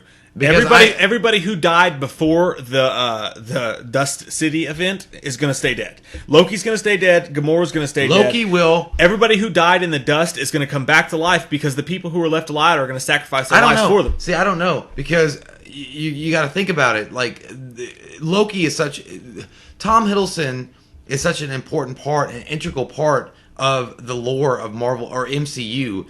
They may not keep him dead. They may tease something out at the end of I could see them doing something like that and then teasing them like breathing or some shit, or doing some kind of fucking DC thing where the dirt rises up. It's possible, but I think that whole thing was calculated, man. I think everybody who died before the cataclysmic event is dead for good, and I think everyone who died during the cataclysmic event is coming back, and everybody who's still alive is going to die saving them. I don't know. Dude, think about it, dude. It makes perfect sense. It makes perfect sense. The thing I don't see how it could possibly be because wrong. all they got to do is reverse everything that just happened. It's a perfect way. No, because if somebody got a hold of the Infinity Gauntlet while it's still complete, I get. Look. If there was a future in the MCU for Chris Evans, mm-hmm. right? For Bruce Banner, or for Mark Ruffalo, for Robert Downey Jr., for all the people who are still alive in this universe right now, if there was a future in the MCU universe for them, then I would say, yeah, they're going to turn it back and they're all going to be gone. But everybody who's still alive right now are the characters, in real life, are the actors whose contracts are up. Who we thought were going to die anyway. But Marvel's not going to do that, because DC or Marvel is owned by Disney. And right. here's what I'm gonna. Either way, they're done. Though. No, they're done. But here's what I'm thinking. After this, at the end of the Infinity Gauntlet, which they did, and they've already, the Russo brothers and Kevin Feige said they went through each thing in the Infinity Gauntlet. At the end of the Infinity Gauntlet, what he does when they get control of the actual gauntlet, Adam Warlock is the one that gets control of it, which is the guy that was teased at the end of Guardians 2, which I don't know if he's going to play a factor in 4. He probably will be, because he's very fucking powerful. Captain Marvel's coming in. We know that's going to be an issue. But when Adam Warlock gets it, all he does is he snaps his finger and reverses everything back to the way that it was before Thanos existed with the Infinity Gauntlet. That's it. Then you clear up everything. But all you had to do, and you make some slight changes here and there, they go into retirement, happy, hunky-dory. I don't want that, because you said early on, and I agree with that in the podcast, that if they do something like that, that will affect the score of the movie overall, because you want the consequences. You want something to be everlasting. There's no easy way out. Yeah, but you could do that. That's what they do in the Infinity Gauntlet. When Warlock gets a hold of the Infinity Gauntlet, he snaps his finger, returns everything back to the way that it was, except that Thanos doesn't have the Infinity Gauntlet. Maybe. And he ruins it. So that right there, though, is the question of the day for everybody. Well, let me get 1 second. At the end of the movie, by the way, there's a lot of, like, this is pretty much what we've told you is the main spoilers of it. I mean, like the main meat of it. The biggest thing at the very, very end, you have to stay for all the credits to roll. Like, there's no mid-credit scene. There's nothing like, there's only one credit scene, extra credit scene. And it's 2 hours long. The credits are 2 hours they're long. forever long. But I loved reading about people in Tokyo. But I thought that too. I was like, did any Americans work on this movie? But yeah, at the very end of the movie, what you see is Nick Fury and Maria Hill, and they're driving down the streets in New York. You see the fucking helicopters flying, crashing in. It's Left Behind. You remember the Christian movie Left Behind? People are disappearing. And right before Nick Fury disappears, along with Maria Hill, he has this old-ass, souped-up beeper, and he sends out one signal right before his fucking hand disappears, and you just see the symbol for Captain Marvel and the colors come on there. And so that's where we're going next. And it's already been explained that Captain Marvel, as far as Brie Larson, is the most powerful being in the universe in the MCU, which I don't... But again, I'm like, come on, guys. I don't even know who the fuck she is. I do know who Captain Marvel is, and I know what Captain Marvel is. She's actually... By the way, motherfuckers, called Warbird first, and then she becomes Captain Marvel way later on. But either way, I don't care. Do me, because you're the yo-yo master. But here's the thing. I was getting very serious about this. It's going to take place because I think that they said that Captain Marvel will come out 2 months before Avengers 4, and it's going to set up what's going to happen in Avengers 4. What I'm really hoping for in Avengers 4, despite the consequences of what goes on with Infinity War, which was epic, and if it's going to continue into 4, where maybe like Mike is saying, like, hopefully, and I know this makes us sound like fucking weird, like emo people that shop at Hot Topics and just want to see the world burn. I really hope some of them don't come back. And I really hope some of them really do the ultimate sacrifice, like Captain America. Dude, there's one scene specifically. I'm telling you that's what's going to happen. There's one scene specifically in Gauntlet, in the Infinity Gauntlet comic book, that I always remember, and it was so fucking good. I loved it, and it really epitomized Captain America, the character. Is when Steve Rogers is walking towards Thanos. All the other heroes have died a brutal fucking death. I mean, they didn't hold back in that comic book. They some of them died a brutal fucking death. Like Cyclops, for example, got suffocated with his fucking optic beam, with a block on his head. Like, Thanos didn't care. There's one scene though, like Captain America's the last Avenger, and he's walking towards Thanos, and he's holding the shield, and he's like, as you know, I've met tyrants like you before, and he's like, as long as one man stands against you, you'll never claim victory. And then he's like, dope. No, but then Thanos. Dope. Yeah. No, there was no dope smoking here. That's badass. No, but then Thanos says something to the effect like, noble words for one about to die. And then he slams his hand on his adamantium shield, and he holds it up, and he breaks into a million pieces, and then he just grabs Captain America's neck and breaks his neck. That was it. But it's so fucking brutal. And you know, they do bring Cap back in that comic book, but to have Chris Evans be sent off... As a Nazi warlord. Yeah. And by the way, speaking of Nazi warlords, we didn't mention this, how Thanos acquires the Soul Stone. He has to sacrifice Gamora on this planet. We see Red Skull. Dude, I've been waiting for Red Skull to show the fuck back up. But it was not Hugo Weaving. I know it wasn't. You could tell it wasn't. It was not Hugo Weaving. I thought that myself. I wasn't for sure, but I wanted it to be. I was like...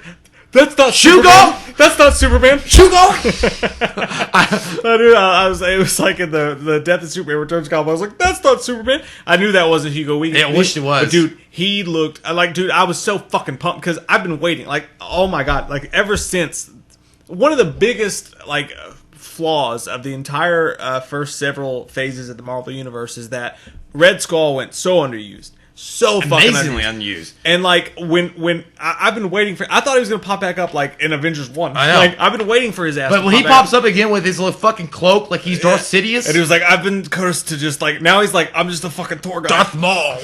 Now I just have to show people to the glorious pulpit. I would, you know what? I would have paid money for Hugo Weaving to come back one more time but he was, the guy that did it was good, but yeah it was. But that scene was badass because when Thanos when he finds out how to get the Soul Stone.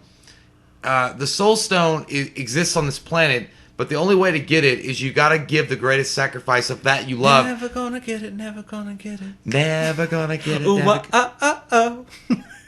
Yeah. That girl is poison. Poison!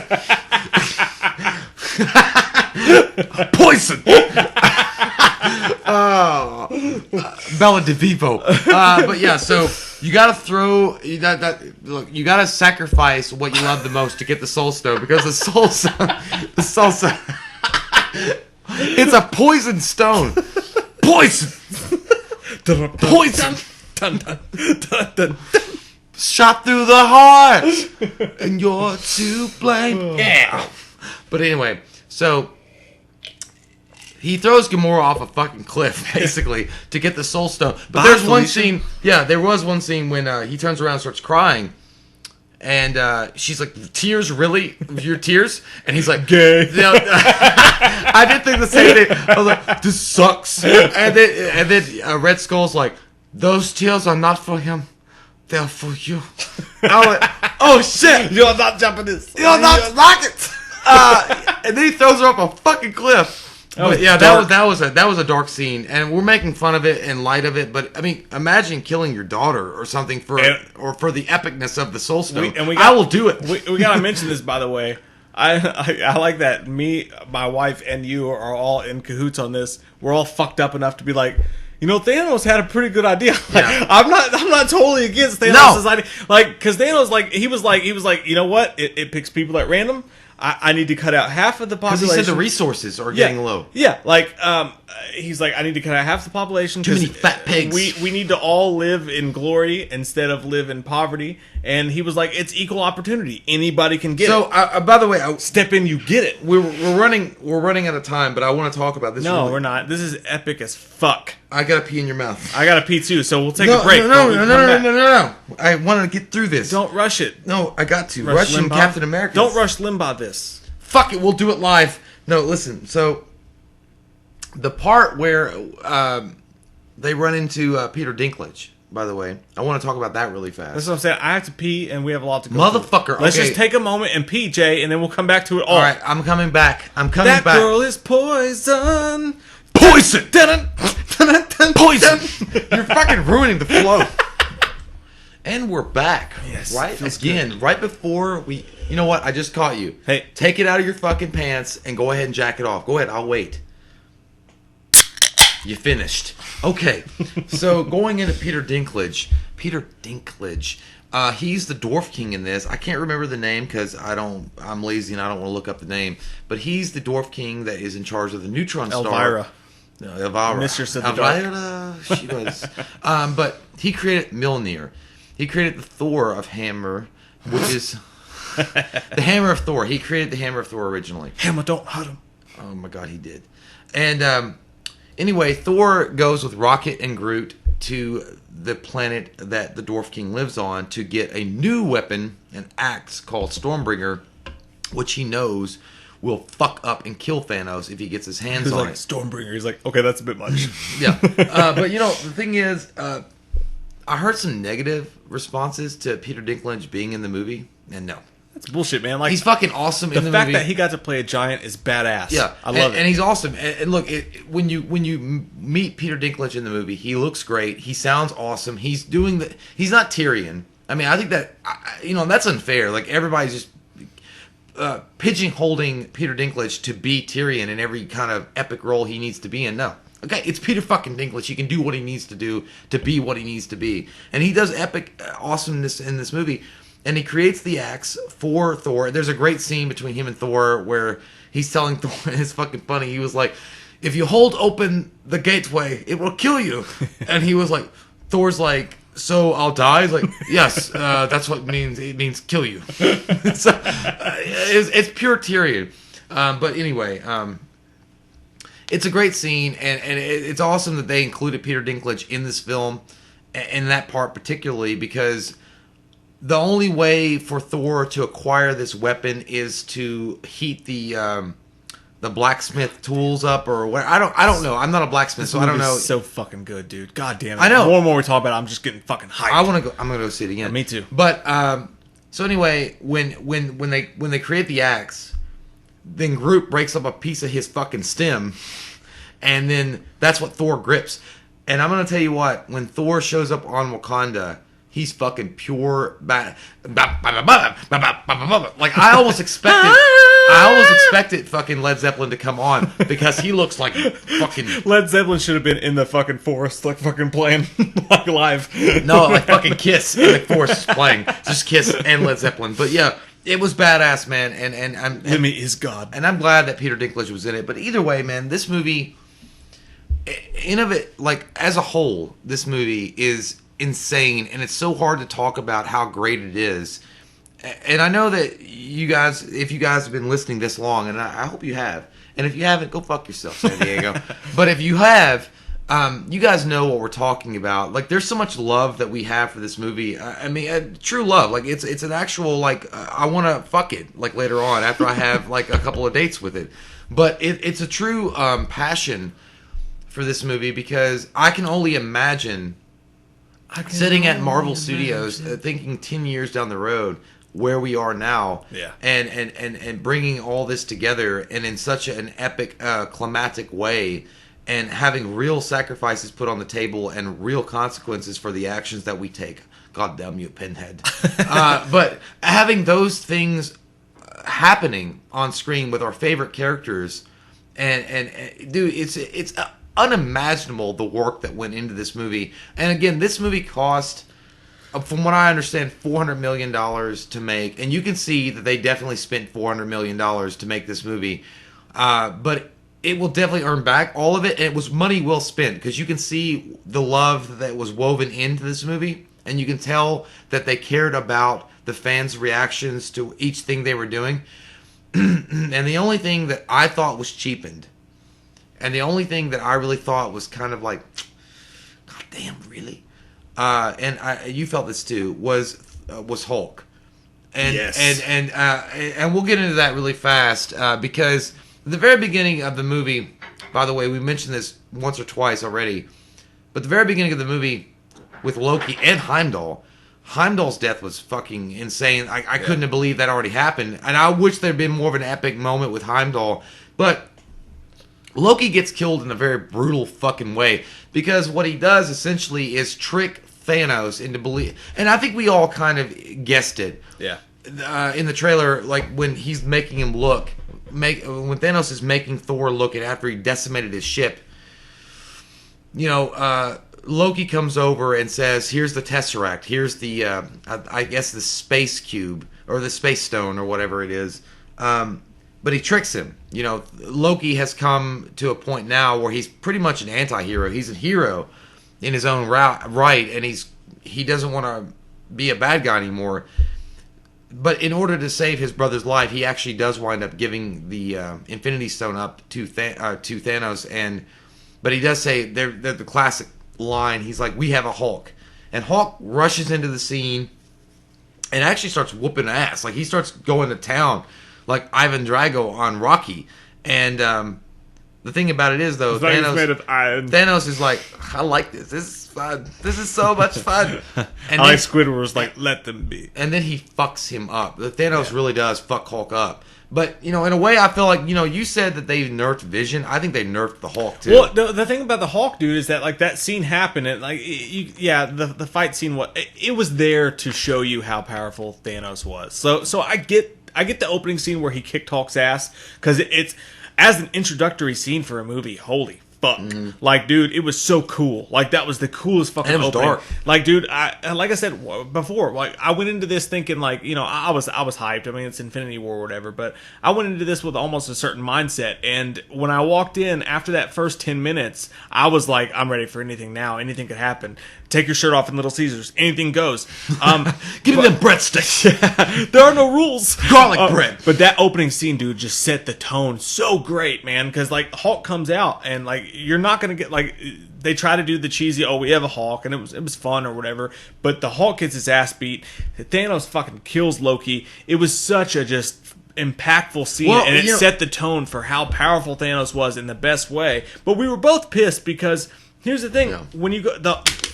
And I'm not going to say pissed, but one of the things I feel like the movie, if you had to say something bad about it. Was that it almost felt like when it came to the Hulk storyline, they tried to do this thing with where Bruce Banner had needed Viagra, and it was ED. And they kept Mark Ruffalo seemed off. I think he was high. Yeah, Mark Ruffalo just seemed off as Bruce Banner the whole movie. Like he kept trying. And a couple times it was funny and it worked or whatever. Like when Tony Stark's like, "You're embarrassing me in front of the Wizards." or like when he was like when Cheadle was saying, "You got to bow to the king." He was like, "Oh," and he's like, "You don't have to bow here." It's like that was funny. That was funny. But the point is that this is the Avengers. This is the pinnacle of the Avengers, and you guys didn't. And maybe I'm sure they'll bring him out in the sequel, and that'll make it all okay. But for now, what they did with the Hawk, it almost felt like we don't have the money or the time to make the Hawk a part of this. And I felt like this is the Avengers. This is the pinnacle. This is everything.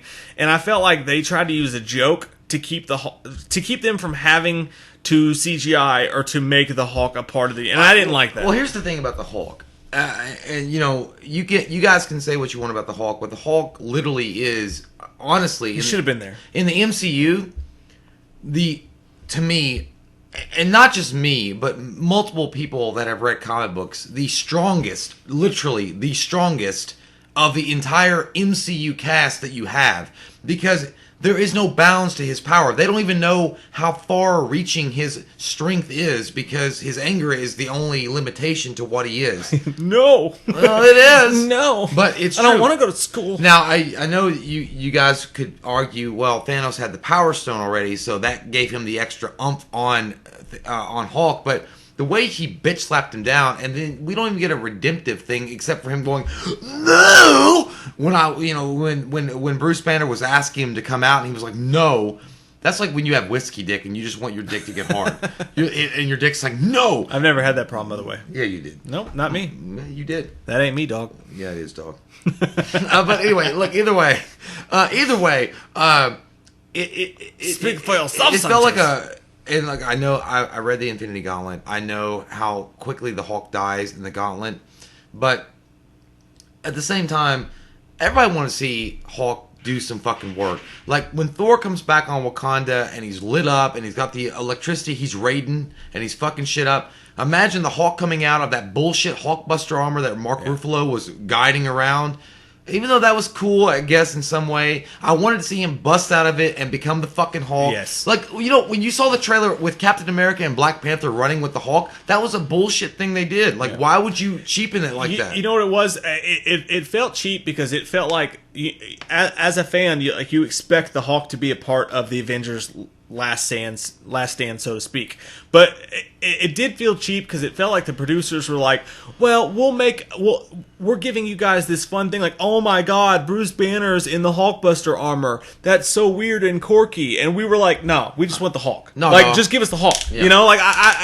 It was. That's fun. No for me, dog. Yeah, it was like you made a joke out of something we expected to be great, and that again, we give the movie a 10. We both loved it, but I felt like, for one, when the penultimate scene happens and everyone's standing around Vision's dead body, did you notice Mark Ruffalo in the Hulkbuster uniform in the back?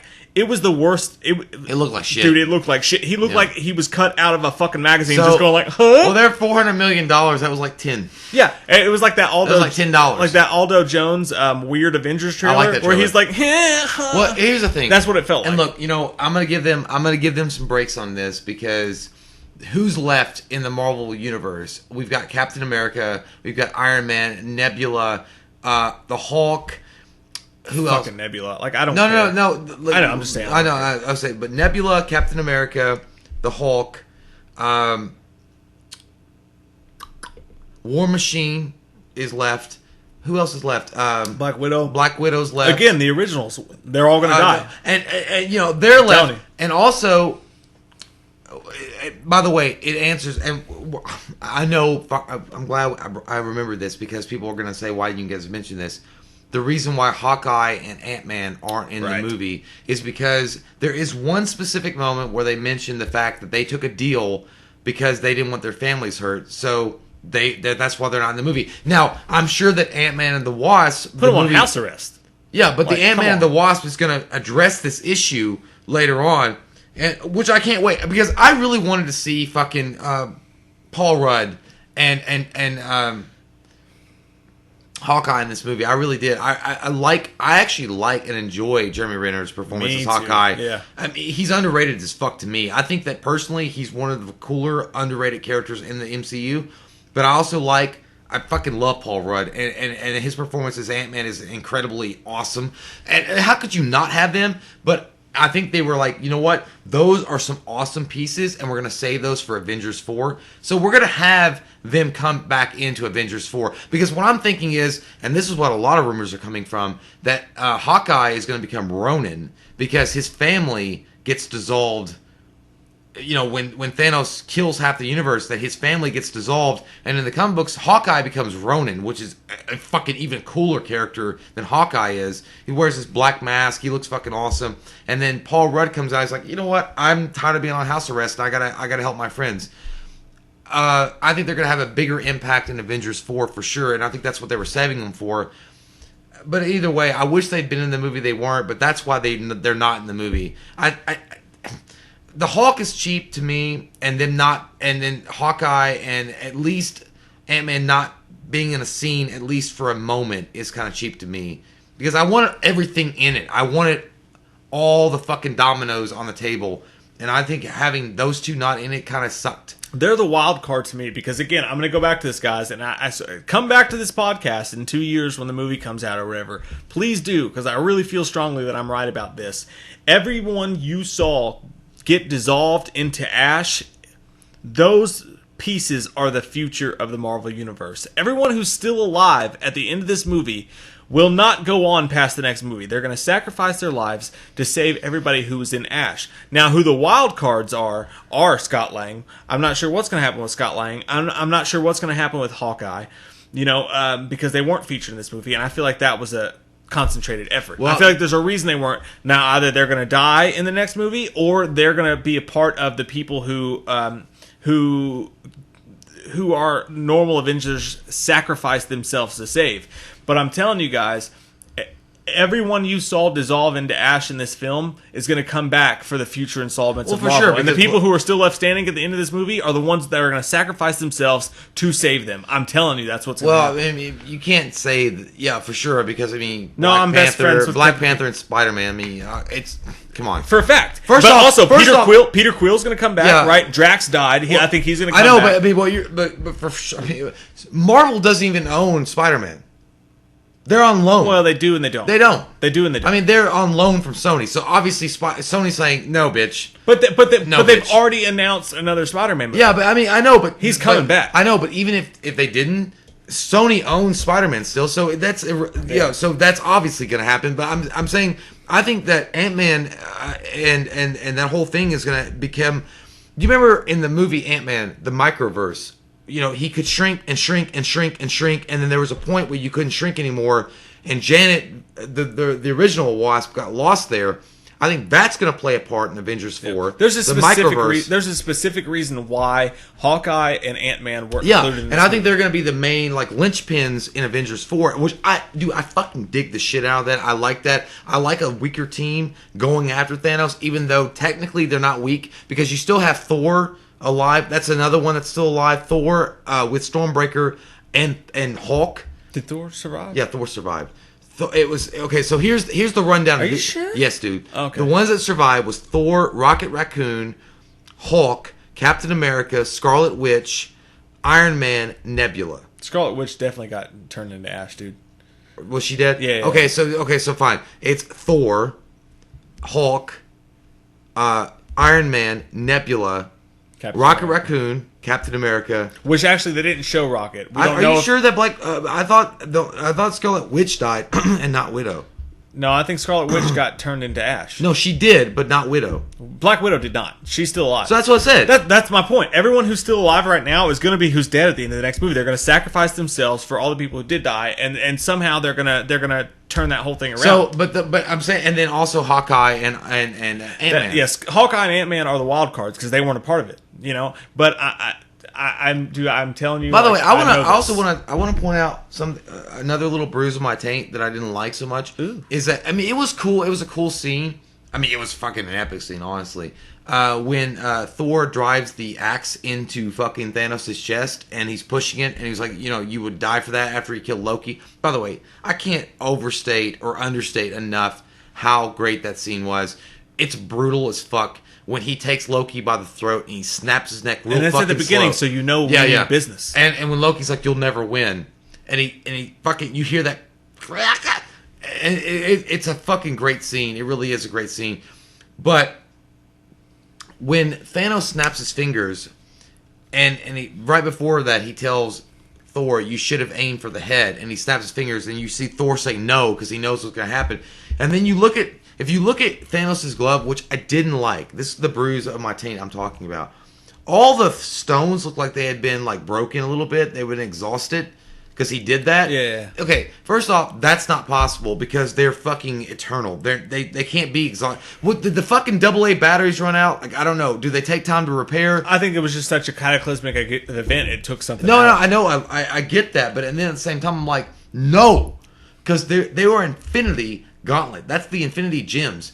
When you snap your finger, it shouldn't look like your shit's all burned off. All I'm saying is, it better be a fucking factor in Avengers 4 that that gauntlet is still a big time thing. If it's weakened in Avengers 4 or he's still somehow injured, because at the very end of the movie, he's walking out watching the sunrise, he still looks like he's limping or whatever. Yeah. It better not be that way. Because those things are like they're Infinity Gems. They shouldn't break. And also, well, that's good. Yeah, that's good. But I don't think it will be. Well, maybe that's the only way they fix it is because he used so much of their energy in one moment. Still coming. But yes. yeah, but I do think also, I do think it was hilarious talking about the ramifications of Civil War going into this movie. You never actually see in this movie Iron Man get to interact with Captain America. Not yet. Which, by the way, I saw this with kind of a shitty audience. Like, it was a packed house, but me and my wife were the only ones laughing at like half the jokes. Yeah, it's crazy because the movie's got good jokes. A couple of the jokes fell flat, but most of the jokes to me were hilarious. The funniest part of the entire movie to me was when they're on the battlefield in Wakanda. Badass scene, by the way. Which, by the way, if I was going to throw in another tiny little pick I have with the movie, is like Black Panther is a fucking badass, and I felt like he was wholly underused. Like I just didn't feel like they used Black Panther enough. They fought on Wakanda though, right? And that was a cool scene or whatever. But the one scene I'm talking about, like, you never actually see, like, it's funny because they mention the whole argument between the two. They're like, seriously, it's the end of the world, Tony. Like, call him. And he pulls out a fucking flip phone. It's got one phone number in it. But in this movie, you don't get to see the Iron Man Steve Rogers reunion. No, I wanted to see that. But in the next movie, I feel like that's definitely going to happen. He'll bring them back. And I think maybe they'll die together. No. Oh, yeah, I forgot. Captain America and Iron Man are still alive. And I think at that point when they meet back up, in whatever way they meet back up, they're like, all this destruction between us, we're still best buds and I want to suck your dick. And I'm telling you, everyone who's alive right now will be dead at the end of the fourth movie. Well, we don't want that. Second movie. We don't want... Look, you know what?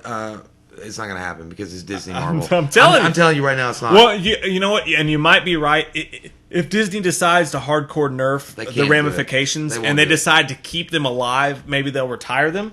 But because that's where I think they're going to go. But one way or another, the whole purpose of the split, the whole purpose of the people you saw die versus the people you saw didn't die, everyone who's alive right now are the people who aren't going forward with the Marvel Universe. There's a reason for that. I agree with that. And personally speaking, and I think you'll agree, if it wasn't Marvel Disney, if it was another studio doing it, but yeah, they're probably definitely dead. So you agree, your question is will they kill them or retire them? I would say they would. Okay, and I'm only saying that, and again, I'm not taking anything away from the movie, okay? And I'm not taking away anything from the epicness, because the movie itself is fucking amazing and phenomenal, and you should definitely watch it, and it's worth every cent, and it deserves all the accolades. I'm saying that it's still a Disney project, okay? And you can have a dark ending to a Disney movie, but does it stick? Does it really stick? And that is going to be what you talked about earlier on in the podcast.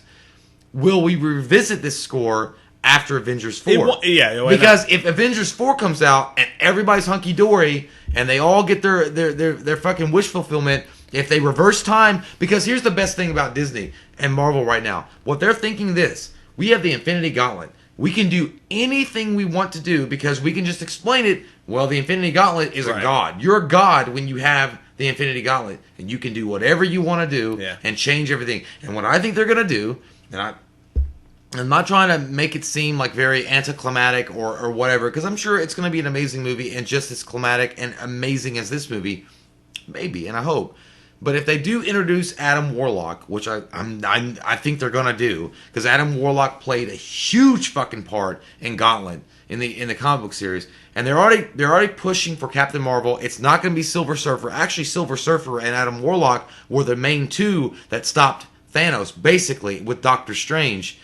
They're gonna push Captain Marvel as the powerful person that she is. You hatch fucking Warlock. Warlock gets a hold in the comic books. Warlock gets a hold of the gauntlet, and what he does is he snaps his fingers again like that, and he resets everything the way that it was before Thanos, and puts Thanos in the Soul Gem. He actually traps Thanos forever in the Soul Gem, and that's it. And then, you know, the rest of the world moves on. So that's what Disney is thinking. Like, well, we can do the same kind of thing. If we introduce Adam Warlock, we can have a dark kind of thing. We have a dark kind of thing. And then, boom, Adam Warlock gets the thing. And he's an anti-hero kind of guy. It's Guardians of the Galaxy 3 before Avengers 2. Yeah. I think Adam Warlock is going to be the guy that unlocks it all, and he stops it all, and he gains control of the Infinity Gauntlet, and he resets everything, and everybody gets their retirement. Let me ask you this, though. Do you like that or hate it? I hate it. I mean, to be honest with you, I love comic books for the fact that you can have a comic book and have these people die, but they'll come back in 6 months or whatever when subscriptions start dying. Film is a little different. I mean, yeah, you can't bring back a 70-year-old Robert Downey Jr. Yeah. And that's what there was a review I read, and I gotta admit, like, you know, in a way, it was a very downer article, and it was a very downer thing to say, but almost in a way, I'm like, you got a point, man, because they were like, they're definitely not going to kill Robert Downey Jr. because the reason why they're not going to do this, you got to think of it as a business standpoint, and that this is Disney Marvel, and it's not just Disney Marvel. It's if it was 20th Century, Paramount, Universal, whatever it is, if the box office starts waning on the future superhero movies, you always have that back pocket ace to bring back a Robert Downey Jr. to kind of bulk up your sales. It's funny, too, as much as I talk about them... You gotta think of it business-wise. As much as I talk about them wanting to pull the trigger, which business-wise or not, like, if Robert Downey Jr. is done, if Chris Hemsworth is done, if Chris Evans wants to do more indie movies and stuff like that, if they're done with their contracts and they don't want to come back, they're not going to come back. Like, it's done. So you might as well kill them. Or do whatever you want to do. I would have said yes, but I'll also look at Harrison Ford. Well, yeah, but and then you're talking like deep futures. Like, you're taking giant risks there. Like, they want to solidify what's going to happen right now. So we both agree on the fact that everybody who's left alive right now is going to go away, whether by death. But mine and yours impasse is that, are they going to go away by death? Or are they going to retire them? And I think retiring all those characters at one time is almost too cheesy, even for Marvel. So I think at least some of them are going to die. I think the whole thing is they're going to sacrifice themselves as a group to save those who Thanos has taken away. But let me say this. As much as I say I want Marvel to pull the trigger and I want them to do some dark shit and have some everlasting changing and not nerf and not Disney things, at the same time, I took my 8-year-old to see this, and her and I have grown up watching these movies together. I've taken her to every single one, you know. And when SpiderMan dies, it was kind of dark in the theater, and I looked over and I touched her face, because she gets really emotional about shit like this, and I was touching her face to see if there was any tears on her face, and there wasn't. But I leaned over, I was like, you know, they're gonna bring him back, right? Like, he has another movie coming out. Like, I felt the need to tell her. Like, I didn't want her to be upset because I wanted her to know. And I feel like that's got to be in the back of Marvel's head. That's always there, right? But, well, here's the thing, and I'm not saying. Look, I'm not saying that Marvel's pussies, but I am. But I'm not. But I am. But here's the thing: they are pussies. Well, they aren't the devil's angels. They're pussies, and they're not. Look, and I get it. You know why? Because I understand that these characters are. I mean, they're money tickets, man. They are money tickets, and I'm looking at it from also a story element, but I'm looking at it from a business element, and I'm looking at it like this: Marvel will not do what we think that they should do. Personally, you and I want the deaths to stay, and that's dark and shit, and that's emo, in a way, I suppose. But it's true. We're fucking Tobey Maguire walking out of the bar. Some shade. God, we've drank too much. But I'm saying, at the same time, though, they're not going to do it just because there's too much money to be made. And it's Disney, and they don't want to have that bad taste in their mouth. I don't know what Disney's going to do with Deadpool. Like, I saw Deadpool 2, and I'm. You saw the movie already? No, dick. I know. I know. I saw the trailer, and I'm excited about Deadpool 2. But after Deadpool 2, I don't know the fucking future of Deadpool. I really don't, because now it's under the realm of Disney. But Disney. Well, do they reboot these characters? No. Well, here's the problem, and here's the issue that I had, and it's not the issue. It's just what I would do if somebody came to me and they're like, okay, well, here's your two options. We're gonna have Adam Warlock in Avengers 4. We're gonna build him up in a Guardians 3, and also in Captain Marvel, the standalone with Brie Larson 2 months before, right? 2 months before the Avengers 4. But we're going to have a big build-up with Warlock. Which Captain Marvel is just going to be an origin story. We know who she is when she shows up. But we don't know. But it's going to have to deal with the Avengers thing. We know that. But so we have two options here. If Warlock gets the gauntlet and he reverses everything that Thanos did and resets everything, and we get these retirement phases or whatever, is that okay? It was like, well, yeah, I mean, because we got to make money. You know, and we keep around. We can retire Chris Evans. We can try Robert Downey Jr. We can retire these big ones that have been there, and they can go about their separate ways. And have even Rhodey, because Don Cheadle's contract's not up. Who the fuck knows? But here's the other thing. Then you say, well, no, because I don't think we could ever really rely on Robert Downey ever coming back. So what we'll do is we'll kill off, and I say this with quotations. We'll kill off Chris Evans and have Sebastian Stan take over the role of the edgier Captain America. Then we'll use the Time Stone and reverse time and go back and pluck a younger Tony Stark from the timeline. That's what I get. I'm right there with you. Like, okay, so either is Marvel. And I agree. Marvel's not going to kill off the characters of Iron America. I want to read that. Mel Gibson and Lou Gossett Jr. I want to. Yeah, that's a good one. Iron Eagle. They're not. Marvel's not going to kill off the character of Iron Man and Captain America, right? But they it doesn't matter what Marvel wants. If Chris Evans and Robert Downey Jr. are done with playing these characters, they're going to kill off that version of it. So either Marvel's going to let these characters sacrifice themselves, or we're going to go into this weird alternate timeline universe where someone else can become Iron Man and someone else can become Captain America. And I think right now where the Marvel universe is they want to see if they can make money off the secondary characters first. So they're going to leave that window open, but I think right now we're going to focus on the Sebastian Stan. What you're saying is exactly what I was saying, because I do believe that they're not going to kill off Steve Rogers. They're not going to kill him off. They're going to let him go be Nomad, which is what he is basically in this movie. He ain't coming back. No. Listen, he could go be Nomad. They're going to let him go about his way, live in retirement, whatever he wants to do, fantasize about World War II chicks. But what you do here in this instance is this. And I just literally thought of a scene. Robert Downey Jr. grabbing Thanos' glove. Him starting to burn up. Something's happening. He's dying. Maybe he's dying anyway. And then at some point, he's going. He grips the time stone, holding onto it, and then they reverse back in time, and all of a sudden he's a younger Tony Stark, and he's dissolving. But this younger Tony Stark is coming from the past in an alternate timeline to be the next Tony Stark. There's a million fucking ways you can keep Tony Stark alive, except it's not Robert Downey Jr. I know a lot of people don't want to see that, and a lot of people are going to get mad about that, but I will say this. I would put this to you. How many Bruce Waynes have we gone through? Right. How many Batmen have we gone through? What Iron Man is essentially what Batman is to the DC universe at this point. Is he the same kind of... Look, the two greatest superheroes of all time is Superman and Batman. That's just... Come on, it is. That's the two greatest superheroes of all time. But Batman is the progenitor of the DC universe. They have to have him be successful for DC to spawn anything. But one timeline has never had two Batmans in it. I know. But Iron Man has to be successful, at least a recasting of this character specifically for that character. So they leave it open-ended.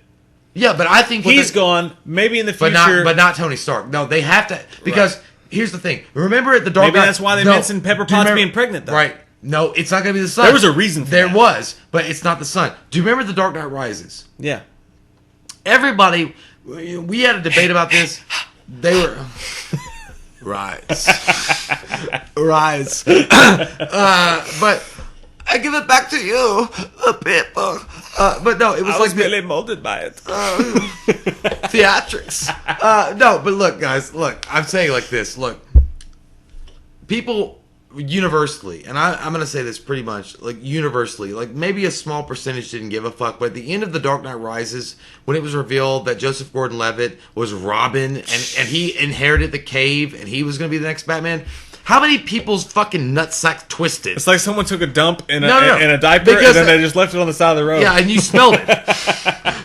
You smelled it while you were driving by with your nice Taco Bell piece of shit. Yeah, you were driving by and you had a great smell of Taco Bell in the car, and then all of a sudden you smelled poop. Yeah, it was like, oh my god, this is awesome. But wait, what? What's that smell? But yeah, so nobody wanted Robin to be the next Batman, and then especially it teased your asshole because you showed Bruce Wayne in fucking France and Alfred seeing him and like nod, but no, look, nobody wants another person playing Iron Man. They want Tony Stark being Iron Man.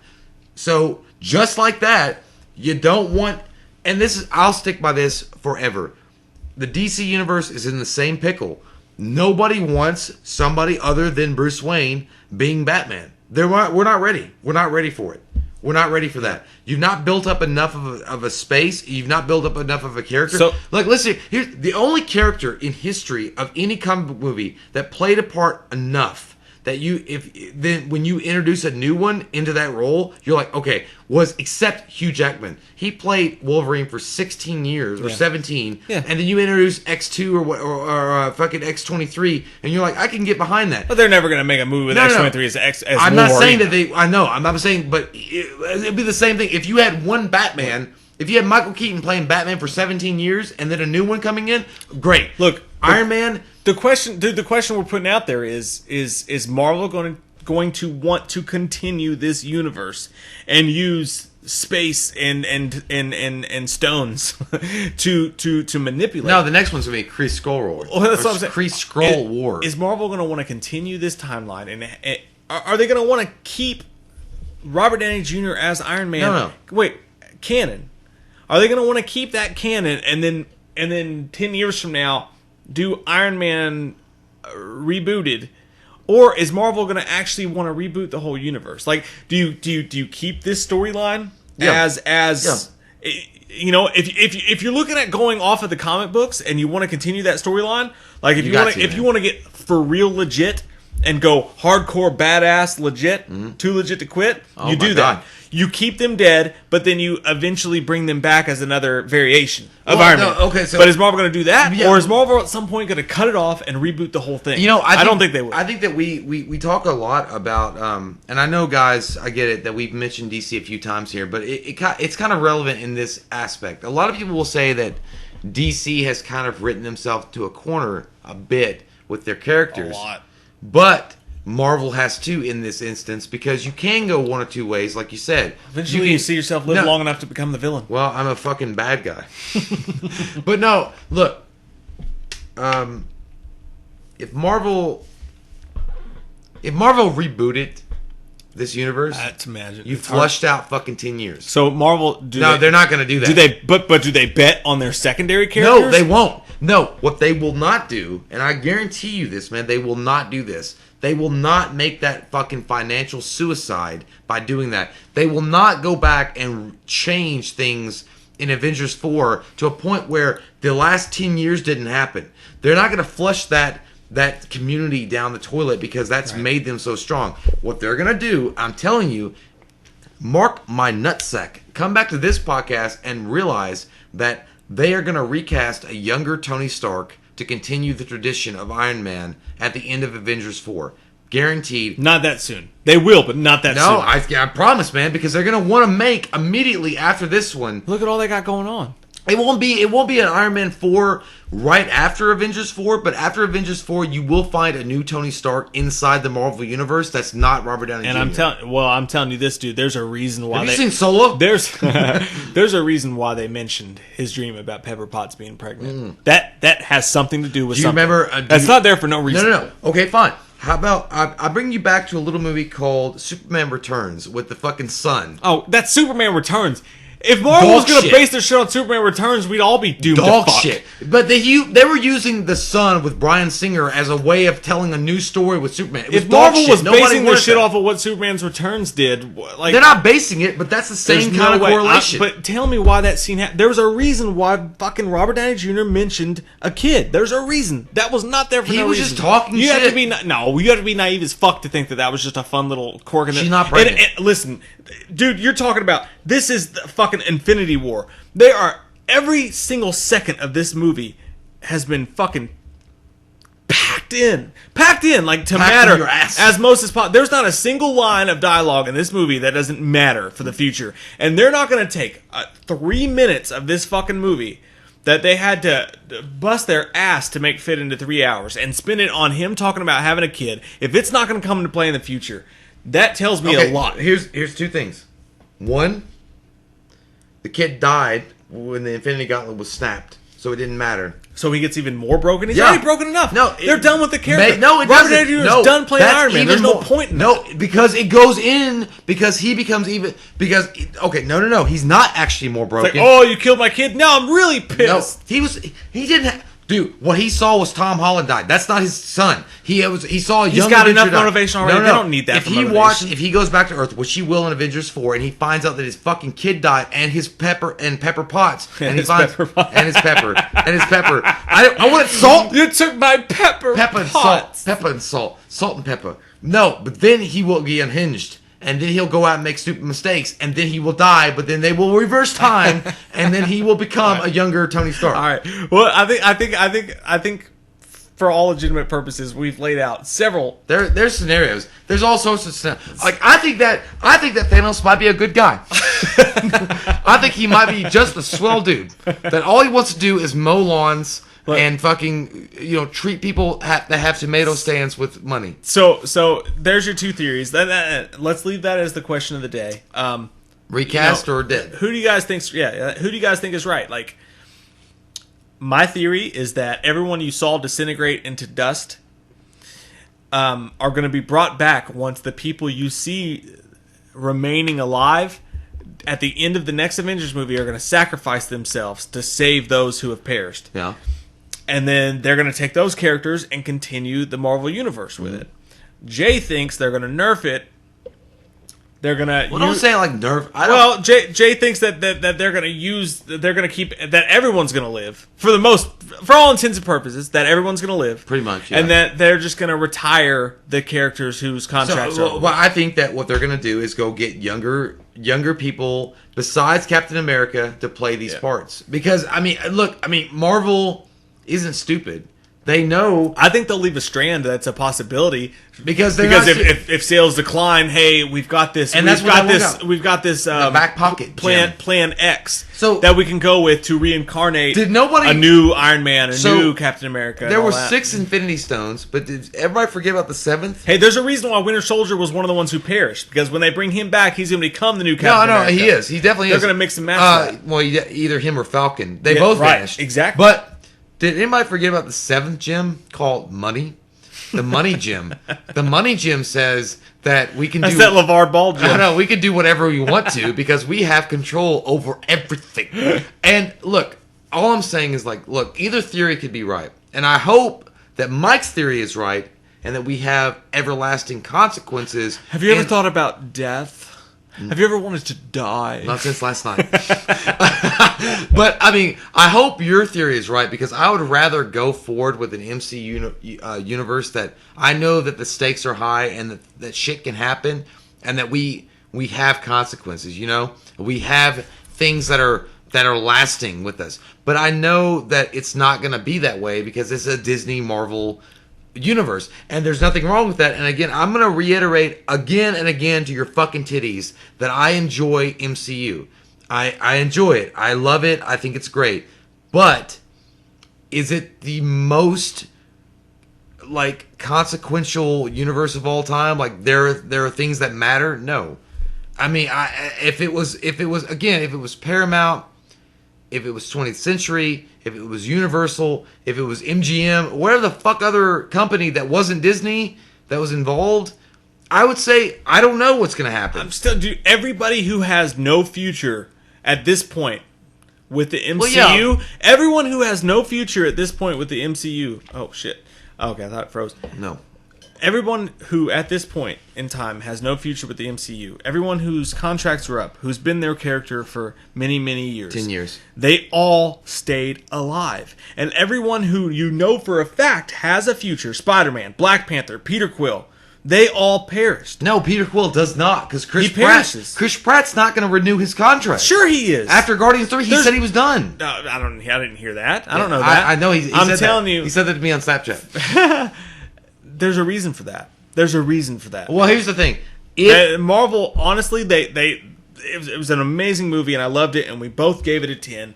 But who they chose to kill and keep alive was a fucking tell. In the game of poker, that was a tell. That wasn't... Everyone who's alive will be dead. What is will be. What was will be no more. Mark my words. Some motherfuckers always trying to skate uphill. You trying to say you know some shit, Jack? You don't know shit, sucker. That girl is poison. Poison. Damn it. Poison. No, look, like guys, you know what? At the end of the day, look, it's up to you guys to decide what's right and what's wrong, whose theory is wrong or incorrect, and actually, are both theories right in their own way? The point of the matter is, the movie's fucking fantastic. We had a great time watching it. We had an even better time reviewing it, drinking and smoking weed with all you sexual fucking beings out there. There's alcohol in this? Yeah, I know. I could get addicted. I can't even talk anymore. I'm disgusted. I'm so nasty right now. I thought these were soda pops. We're going on intervention. But we really appreciated everything that Marvel has done. True. And the fact that it's been 10 years, guys. 10 years. And I'm safe to go ahead and say that right out loud, that this is our generation's Star Wars. Yeah. I mean... for sure. From Avengers 1 to now. To Iron Man. Age of Ultron. No, Iron Man to now. Yeah. 07 to now. But... Because... Avengers was our new hope. Yeah, Avengers was. But we're going, like... Everything that Star Wars was for the 80s people, late 70s, early 80s, this is what our... generation Star Wars feels like. Definitely. Like all the impact that you had. Maybe if you guys are listening that remember Return of the Jedi, if you guys went and see it in theaters, if you guys were huge fans of Star Wars when it came out, the very first Star Wars, and you followed everything and you were like learning all the facts you could, and then you saw Return of the Jedi and everything culminated with Luke and Darth Vader, it's kind of the same way that we feel watching this. It's so epic, and it really is a swan song for a lot of these characters, I hope. And it's done beautifully, and the Russo brothers did it very, very well. We both appreciate and love this movie.